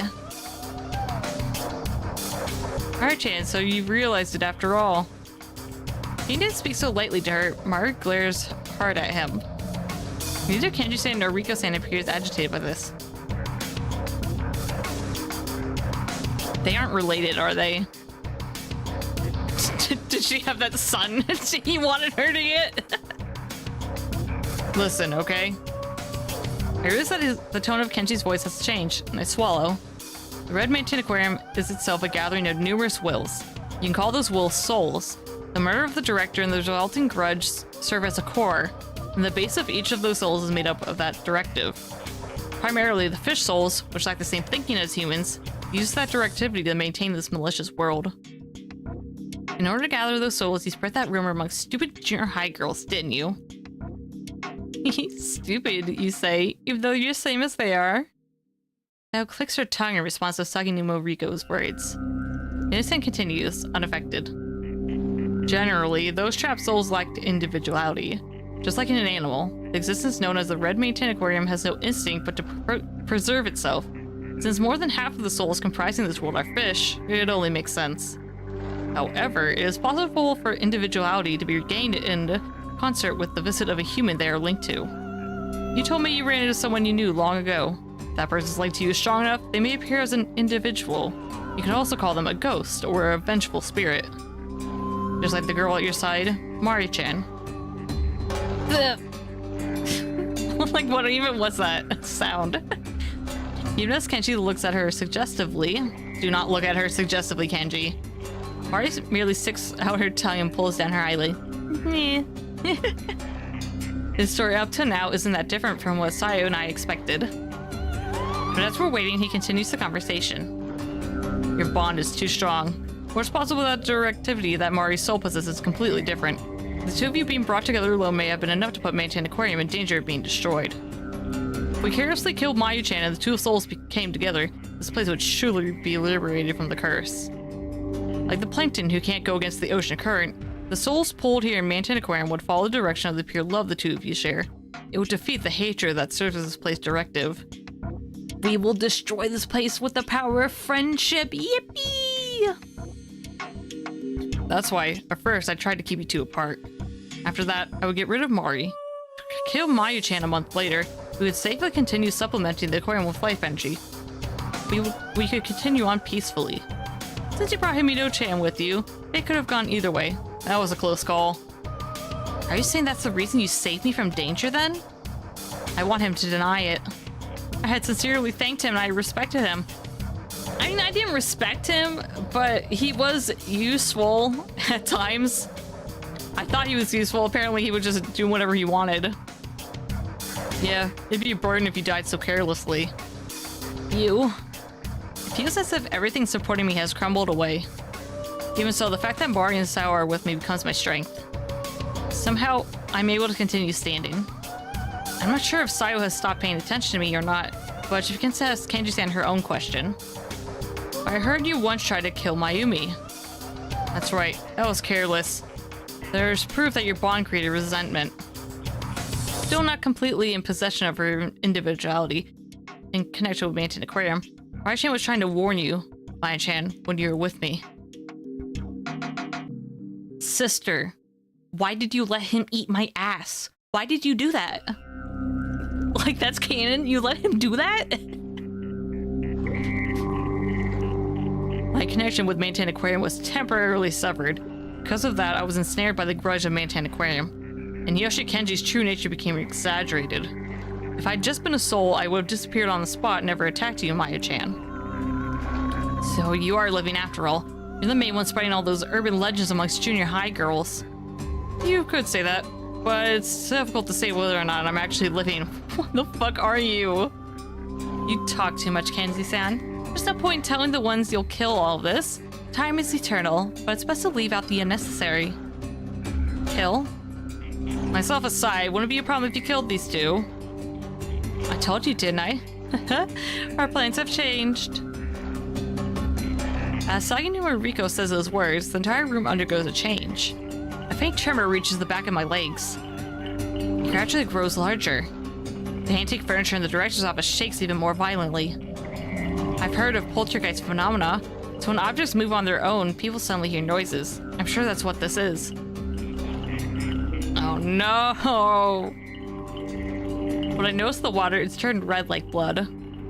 The red color doesn't stop with the tank, but overflows in the rest of the room as a red light. Big sister, Sayo-chan, watch out! I know, this is... They're connected with this place. In other words, they can interfere with the phenomena that happened here. Vibrations become more violent, like a strong earthquake, leaving me unable to stay standing. Mari clings to me, I cling to the shaking desk. What the fuck was that noise? The books that fly off the bookshelves come straight at me. Oh, okay, that's what that was. I was like, what is that noise? Somehow I shield myself with my hand, but a corner hits the bone of my arm, leaving a bruise. The bookshelf is overflowing, scattering everything on top of the desk. The glass picture frame has fallen onto the floor, breaking on an impact and tearing the picture inside. The smile of the girl depicted in the photos have been split in two, right down the middle. Mayu, we have to get out of here now. But the exit is blocked. Moreover, the murderous intent of that pair is unmistakably real. Just as Sayo says, if we don't get out of here, we can't regroup. Just like when we were attacked by orca or frogs, this phenomenon is probably also being orchestrated by those two. Under the chair, there's a hidden passage that leads to the deep-sea fish booth. Huh? I can't hear you. The violent shaking cancels out our voices. Big sister, under the chair, let's go together. Yeah. As soon as I take a step, I stumble. I'm so klutzy. Oopsie. The shaking in the room has gotten so violent, I can't walk very easily. Ayumi, you're caught up in something. Sayo's voice sounds like she's in pain. Unable to stand the shaking any longer, she sinks to the ground. Unlike me, she has nothing to grab onto, so it's natural. Leaning on the desk as it continues to shake, I twist my body and move under the chair. This is... Just as I said, there's a square on the floor made of a different material from the rest. In the middle of the wooden floor is an out-of-place metal area. It also has a handle, which I grab onto. With all my might, I pull it up. No. Hurry, do it. I'm too weak. I almost can't hear Sayo's voice. Only understanding that she's hurrying me along. I'll help too. It's stuck. Mari stretches her hand around my waist and pulls, but the door on the floor won't budge. Why? As far as we can tell, it isn't that it's locked. How amusing. I have to hurry. This won't end with the poltergeist phenomenon alone. But as we struggle against insurmountable odds in the deep-sea red room, Saganuma Riko merely laughs. Sorry, Mari-chan, this is what they call the survival instinct of a seed. The what? Kindersan is saying something. It's similar as if to embodying my bad premonition. What is that? In the red light, a large black shadow wriggles about. It doesn't take much time to realize that the shadow itself is a living thing. Mr. Whale? Oh no, a big fucking whale's gonna kill us.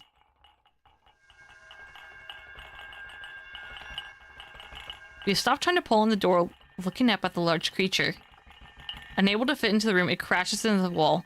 No, if it were just a ghost, then a container like a mere room would be irrelevant. Hi, Kenji-san. So it's making an appearance. The world's largest living creature, the blue whale. It's not something I can completely control, with the mouse being born from maintained aquarium under these circumstances. It's likely been created spontaneously. It is a whale. It wasn't here originally like the orca and frogs and jellyfish, so why? This is another bond. The memory of the greatest terror engraved onto the hearts of the fish souls. It's an overwhelming fear for living things. A form that swallows everything. All the fish souls. Fear the whale. I mean, do some fish get eaten by the whale? I know they eat plankton. I guess the rare occurrence that they actually eat some fish? We're cut off in a completely closed off world. After this, we will sublimate everything into one ideal. A true grudge with no impurities. It will become this world's new truth. Do you understand?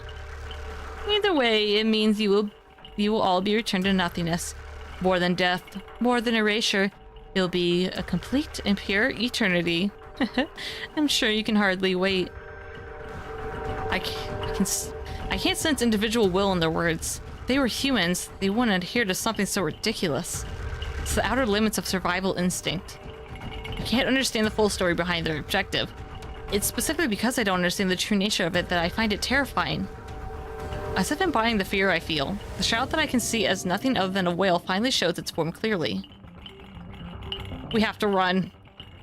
When my thoughts finally return to the present, it's almost completely like the whales I've seen in the picture reference books and images.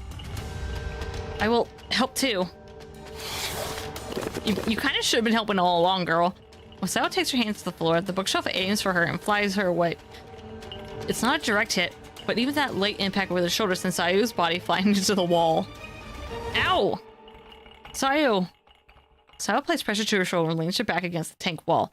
Bathed in the red light, it creates a deep shadow. When Sayu is thrown back, something falls down with a flash of light. Slides across the floor and stops at Kenji-san's feet. It's the keychain I lent to Sayu. The strange sticker photo stuck on the back is facing up. This is... Papa's... We don't have time to grab it. This way. Holding onto the desk, I reach out my hand for Sayu. The desk is shaking so hard I have no idea when it will fall. However, there's no time as the shaking grows more and more violent. I don't know. Kenji-san looked at it weird. There's something there, I think. Sayu. In an instant, the shaking stops. Is the present taking over Kenji's body, maybe? Huh? Shocked at the sun-turned events, I turn my gaze to Kenji-san. I knew it! Kyoto's hand is blurry. Big sister, it's open. The light in the room returns to a blue color, and the shadow of the large creature disappears. As I listen to Mari's voice, open my eyes wide. As if it's being projected onto him, there's the form of an unfamiliar man laid over Hiyoshi-san's body. It's the man shown in the sticker photo with Sayu. Kenji-san, no, that man has dropped his gaze to the keychain and is trembling. What's that? Sayu-chan too? Despite Mari calling out to her, Sayu gives no response, so I grab her arm. There's no mistake about it. This is our chance to run. This little...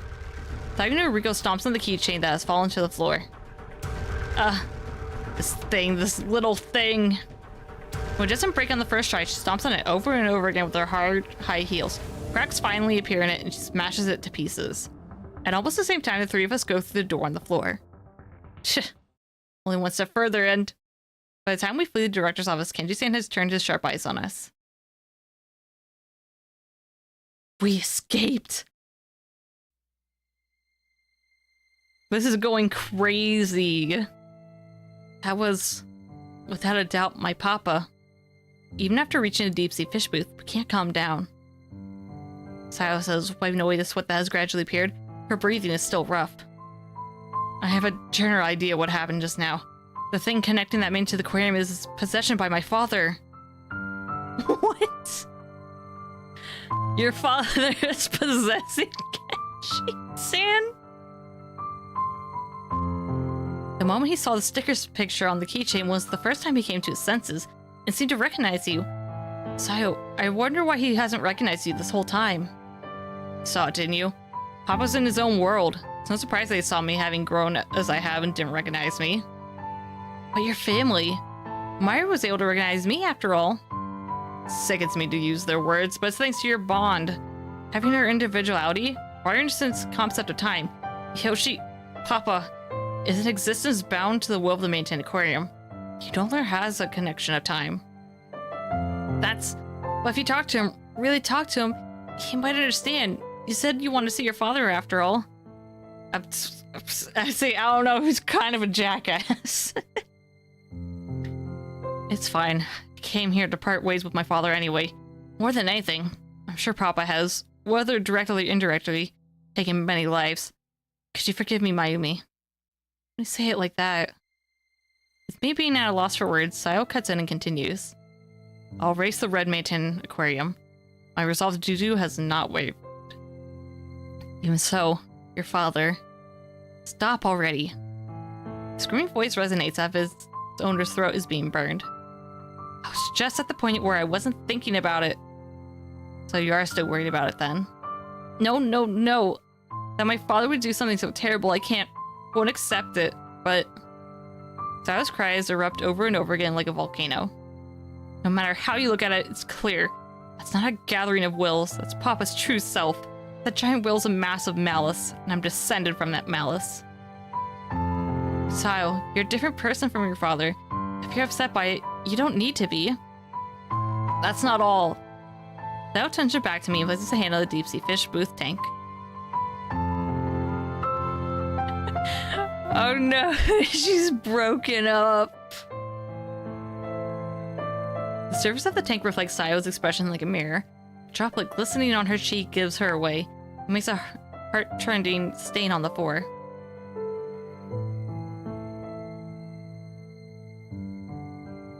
I'm too tired to malice start work being consistent. Hello, Sneaky Soak. It's been a while. I can't bring myself to stand against my papa. I still feel love for him. Evil lies within my heart. Sayo-chan, no. The light in the room. So you have not tried to kill people yet. I think you're free of malice. The once all blue room begins to flicker with flashes of red. It's an omen of impending phenomena, like a light bulb flickering on and off. The lighting alternates between blue and red. All the light shining through from the tank mixes together, becoming nothing more than a gaudy violet. Mari! My instinct tells me this is bad, and I brace Mari. I have to get Sayo and us out of this room. Do any more outside, please? Surprisingly, this is like nuts, but there has been no murder yet. Like, this is my first playthrough where I've not gotten like a bad end, which is shocking. I have to get Sayo and us out of this room. That's what I think, but it's too late. From a spot on the floor, the spot where Sayo's tears overflow and gradually spread as a high, viscous, violent liquid. It's muddy like melted concrete. Sayo-chan's crying. Before we realize it, we've ended up inside of the vivid, violent space. Imprisoned? This isn't malice, it's anguish. This is clear what Sayo is feeling right now. She's truly stuck between a rock and a hard place. It's not the red of hatred or malice, but a violet world. The mud spreads all across the floor and we sit ourselves on the handrail, barely avoiding it. Still, if we braid around like this, the whole room will eventually be covered in mud. Sayo, listen to us. I am. I don't think she can hear us. Our voices seem to be swallowed up by the mud. In contrast, Sayo's sobs echo throughout the room. Her anguished voice seems to overflow from the room itself. The mud stretching out below me is like the bottom of the ocean. The proof of that is that fish silhouettes begin to appear in the deep sea fish booth. Oh no, not again. Within the violet light, the fish swim about. They're all fish of the deep sea, from football fish to oarfish, slightly sparkling pancake, octopi, and transparent headed barrel eye, the fish that once inhabited this booth. Giant isopods with large carapaces swim about in the mud, while atrocious brown jellyfish and vivid flower hat jellies float about the ceiling like UFOs. They all originally inhabited parts of the ocean with varying depths, but now they swim around in Sayo's ocean of anguish. The reason these creatures from varying depths are all able to inhabit the same tank is thanks to the nanobubble technology. Each of the creatures faces the sky, their feelers outstretched and some of them with fangs bared. There are also luminescent fish. I can clearly grasp that they're threatened.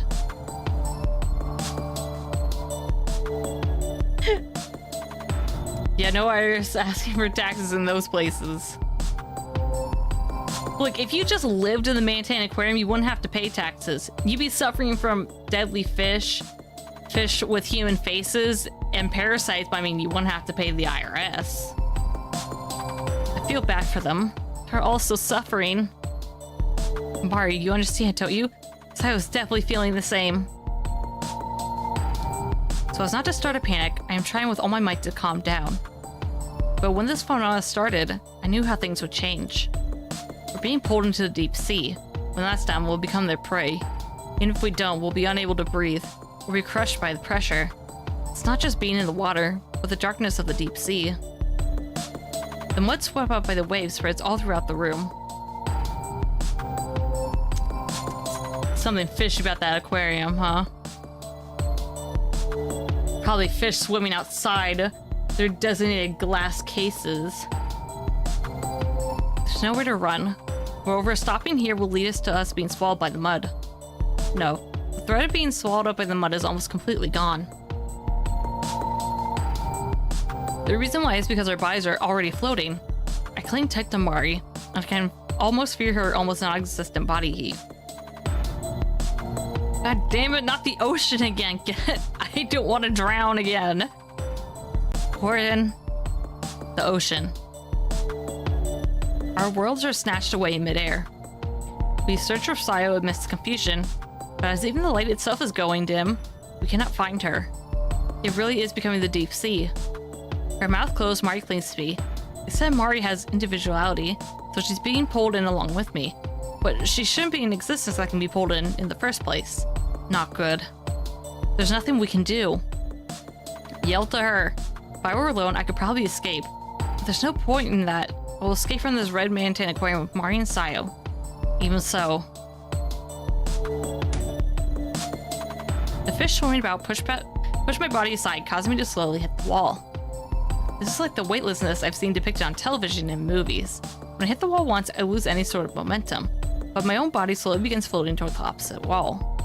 I'm lucky that any velocity I had is lost to the water resistance, but at the same time, it's getting harder to breathe.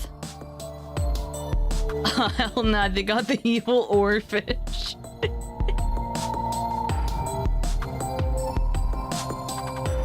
I have to do something to change my direction, so I can protect Mari. After hitting my back against the ceiling, I should be heading downward. As if it had been waiting on me, a feeler appears before my eyes. And the clump-like creature that owns the feeler is stuck to the corner of the wall. The Dahlia anemone, a deep-sea anemone that gets its name from the fact that anemone.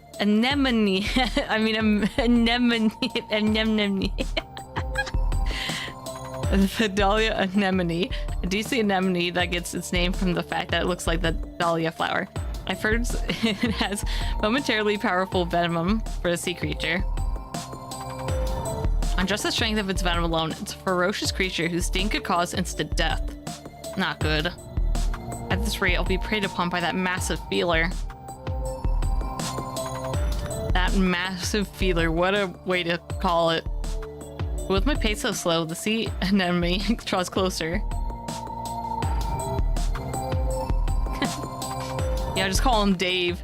I just always think of that word. I think of Nemo. It's like anemone.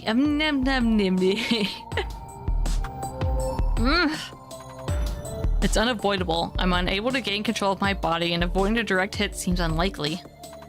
Then I have no choice but to gamble. The sea anemone's mouth should be located at its center. It shouldn't be able to pierce the sole of my shoe. Your stupid shoes! are like open at your toes and heel. This is like very risky.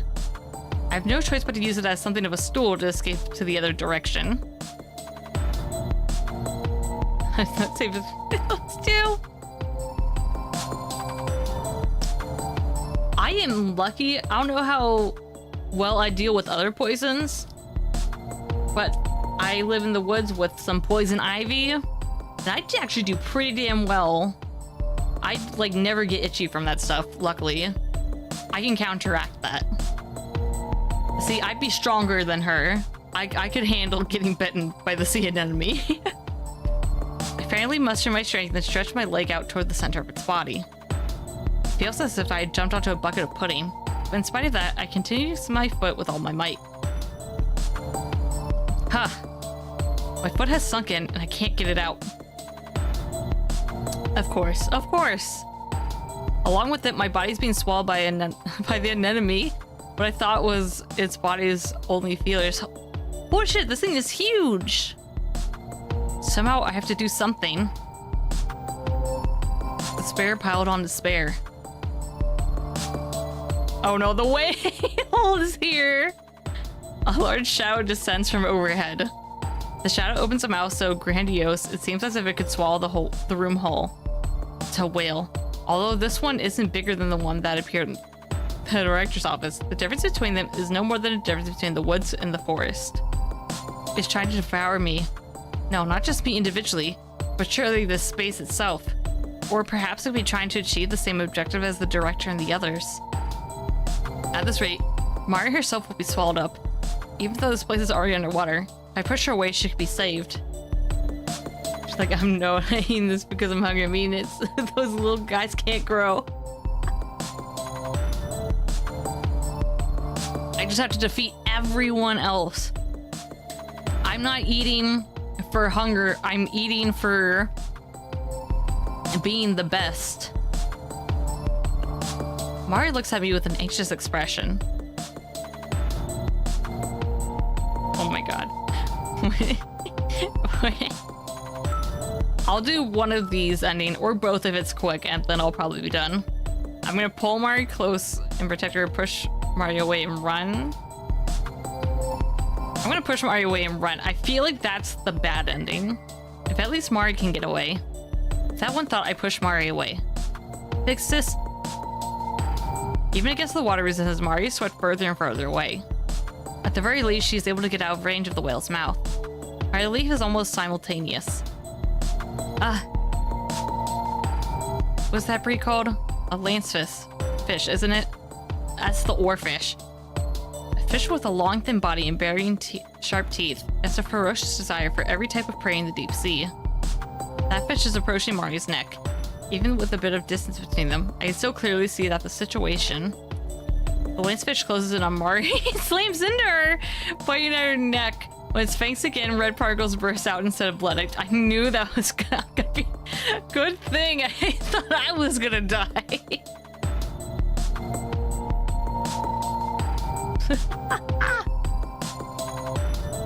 Oh yeah, good luck with that. I'm not a morning person.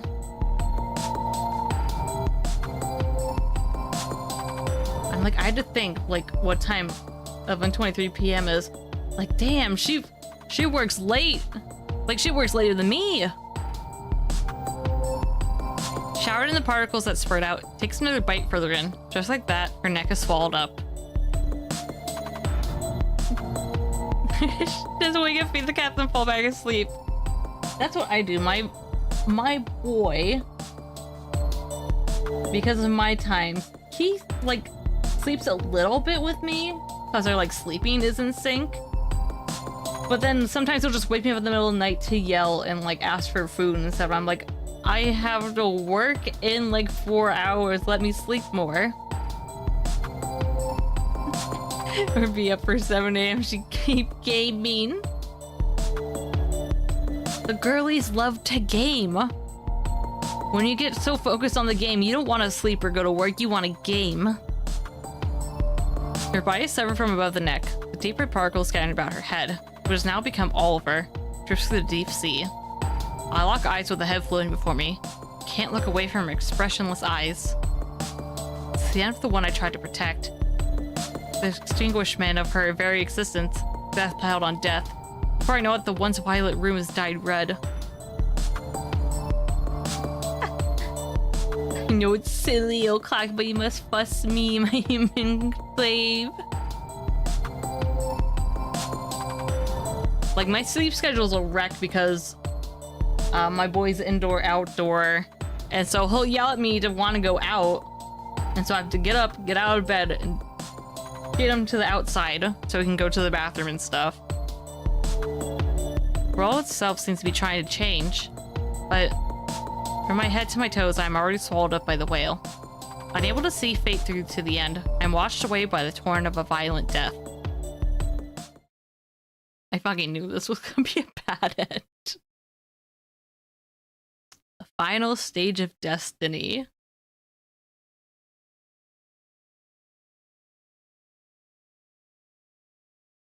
We can all risk not having enough sleep to look at pretty 2D ladies. I think that's a very fair thing to do. You should not be ashamed of it.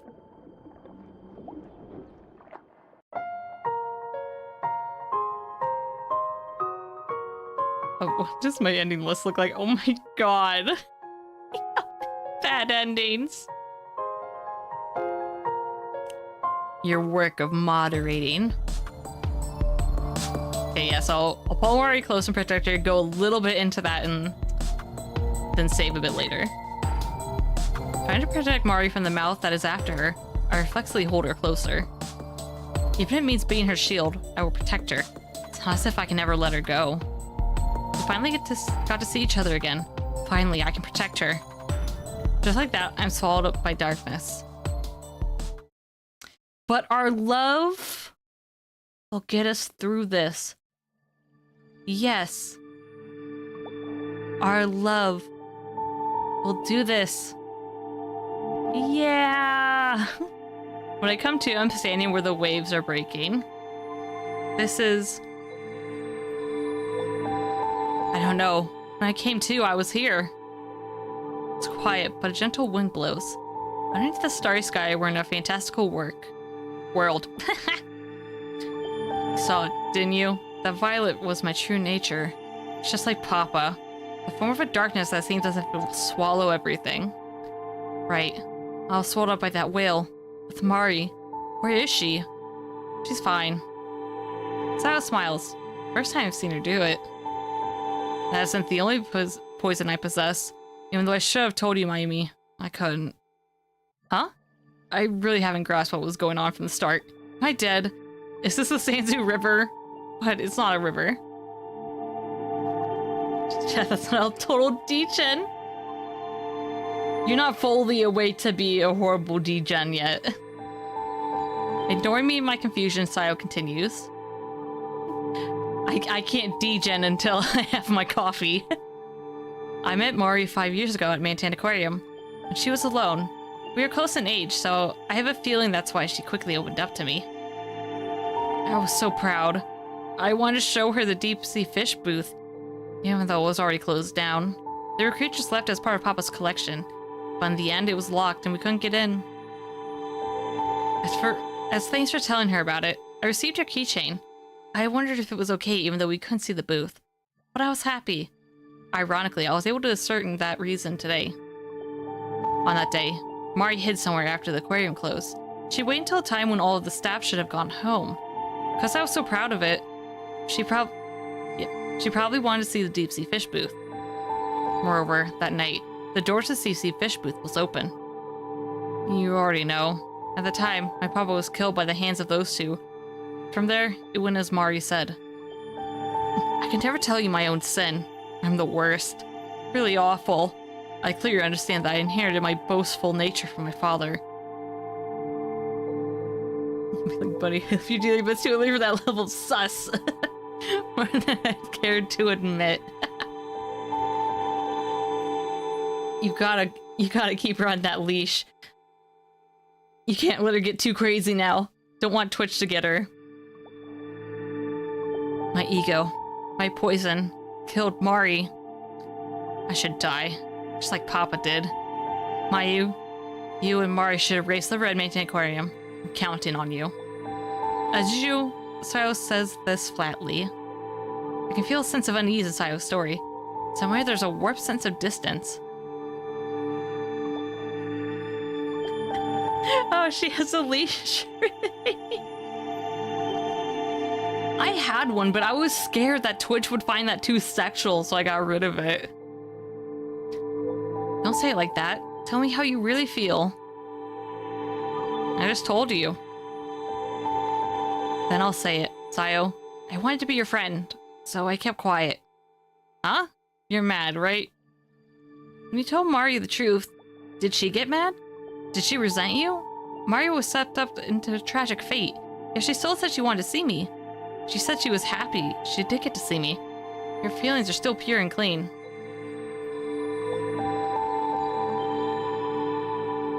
So many pat redeems. All the hands. I know, I need to download more hands for myself, honestly. That she died because of you? Mari doesn't think anything of the sort. That's why I don't blame you either. I don't think you should die. And on that note, Mari is thinking that she wants to save you, Sayo. I'm your big sister, so I know. Moreover, please don't talk about yourself dying anymore. Himino trusted this to me.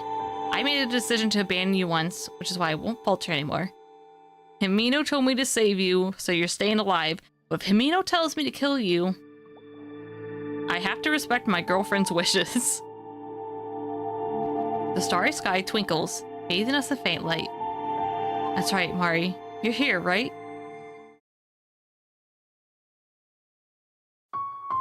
Angelic Mari! Yep.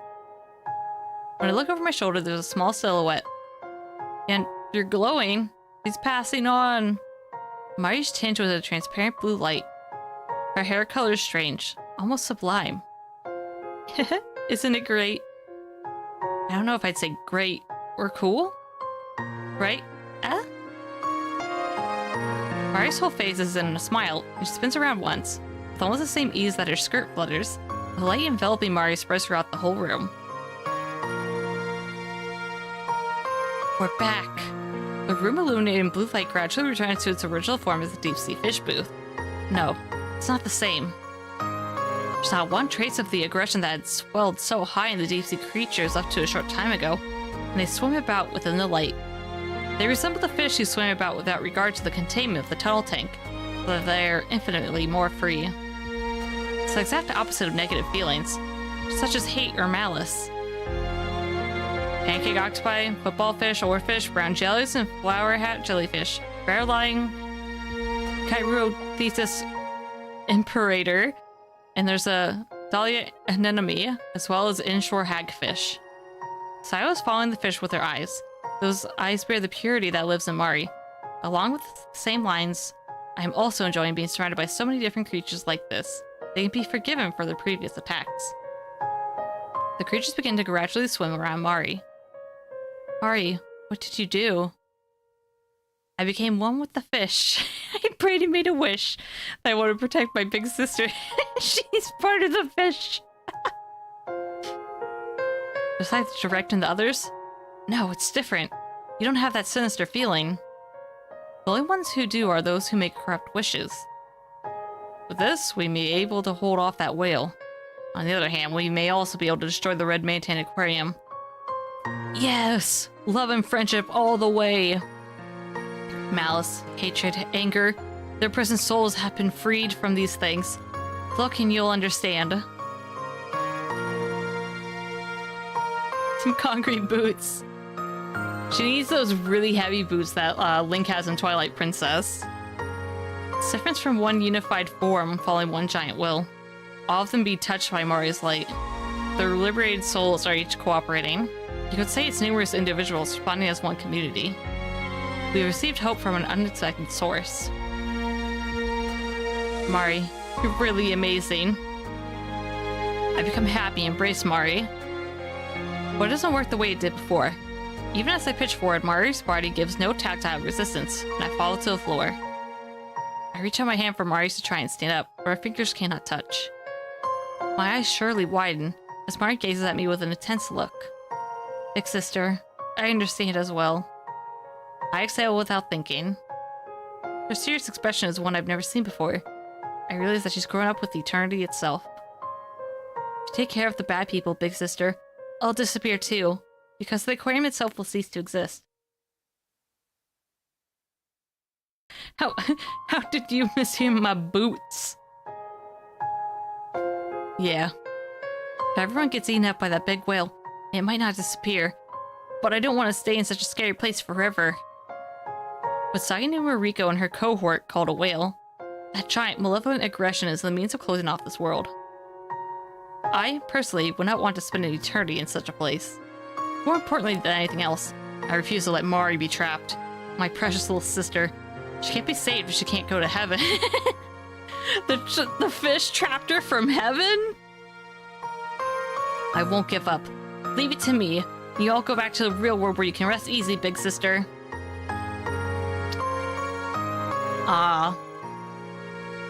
You're not being the degen allegation, Sneaky Silk. Why are you saying, Mari? We'll stand up to them. Together. Pull my hand out in front of Mari. Huh? But big sister, you guys can't do anything, can you? We can be with you. Even if it's just for a little longer. With the back of my hand facing up, I stretch my arm out toward Mari. And finally, it seems that she realizes what I'm trying to do. Mari also extends her hand, laying it with, naturally, no feeling to it over mine. Even with her hand getting off no body heat, I'm sure I can feel warmth to it. Are you trying to leave me out? You want in, Saya-chan? You say so as well, Mari, but I'm fine. I haven't atoned just yet. If I don't at least say what I want to, I can't go home.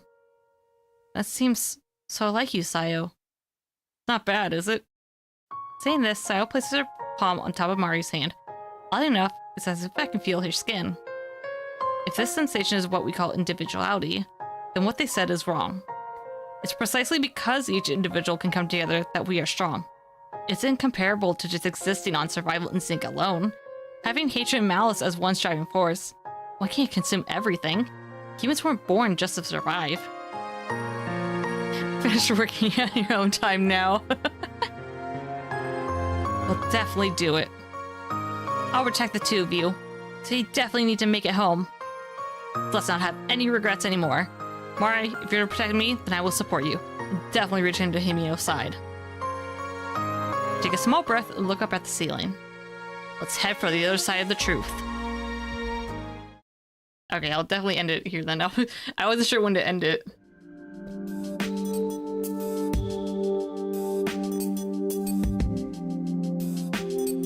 No, not a quick save. I want a real save.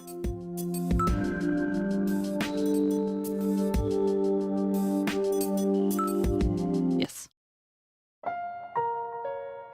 But thank you all for coming. This is crazy. I can't believe I'm still playing this. I thought I'd be done by this stream, but it's still going. And the twist kept getting crazier. Like, everyone is a murderer. Why was everyone a murderer? But thank you all for coming. It's great to see you again, Sneaky Silk. Yes, take care as well. And take care of your girl working. Have a good night, Nettis. I'm just checking quick. Oh my god. How much CGs do I have? Oh god damn. Yeah, I did get like over half. But yeah, sleepy kitties, have a good night or morning, whatever time it is for you guys. As always, I want to thank you for coming in, whether you're lurking, chatting, came in late, early. I always appreciate it. And I'm hoping to have more scheduled streams now. Streams now. Wake up your brain cell. The coffee will definitely help.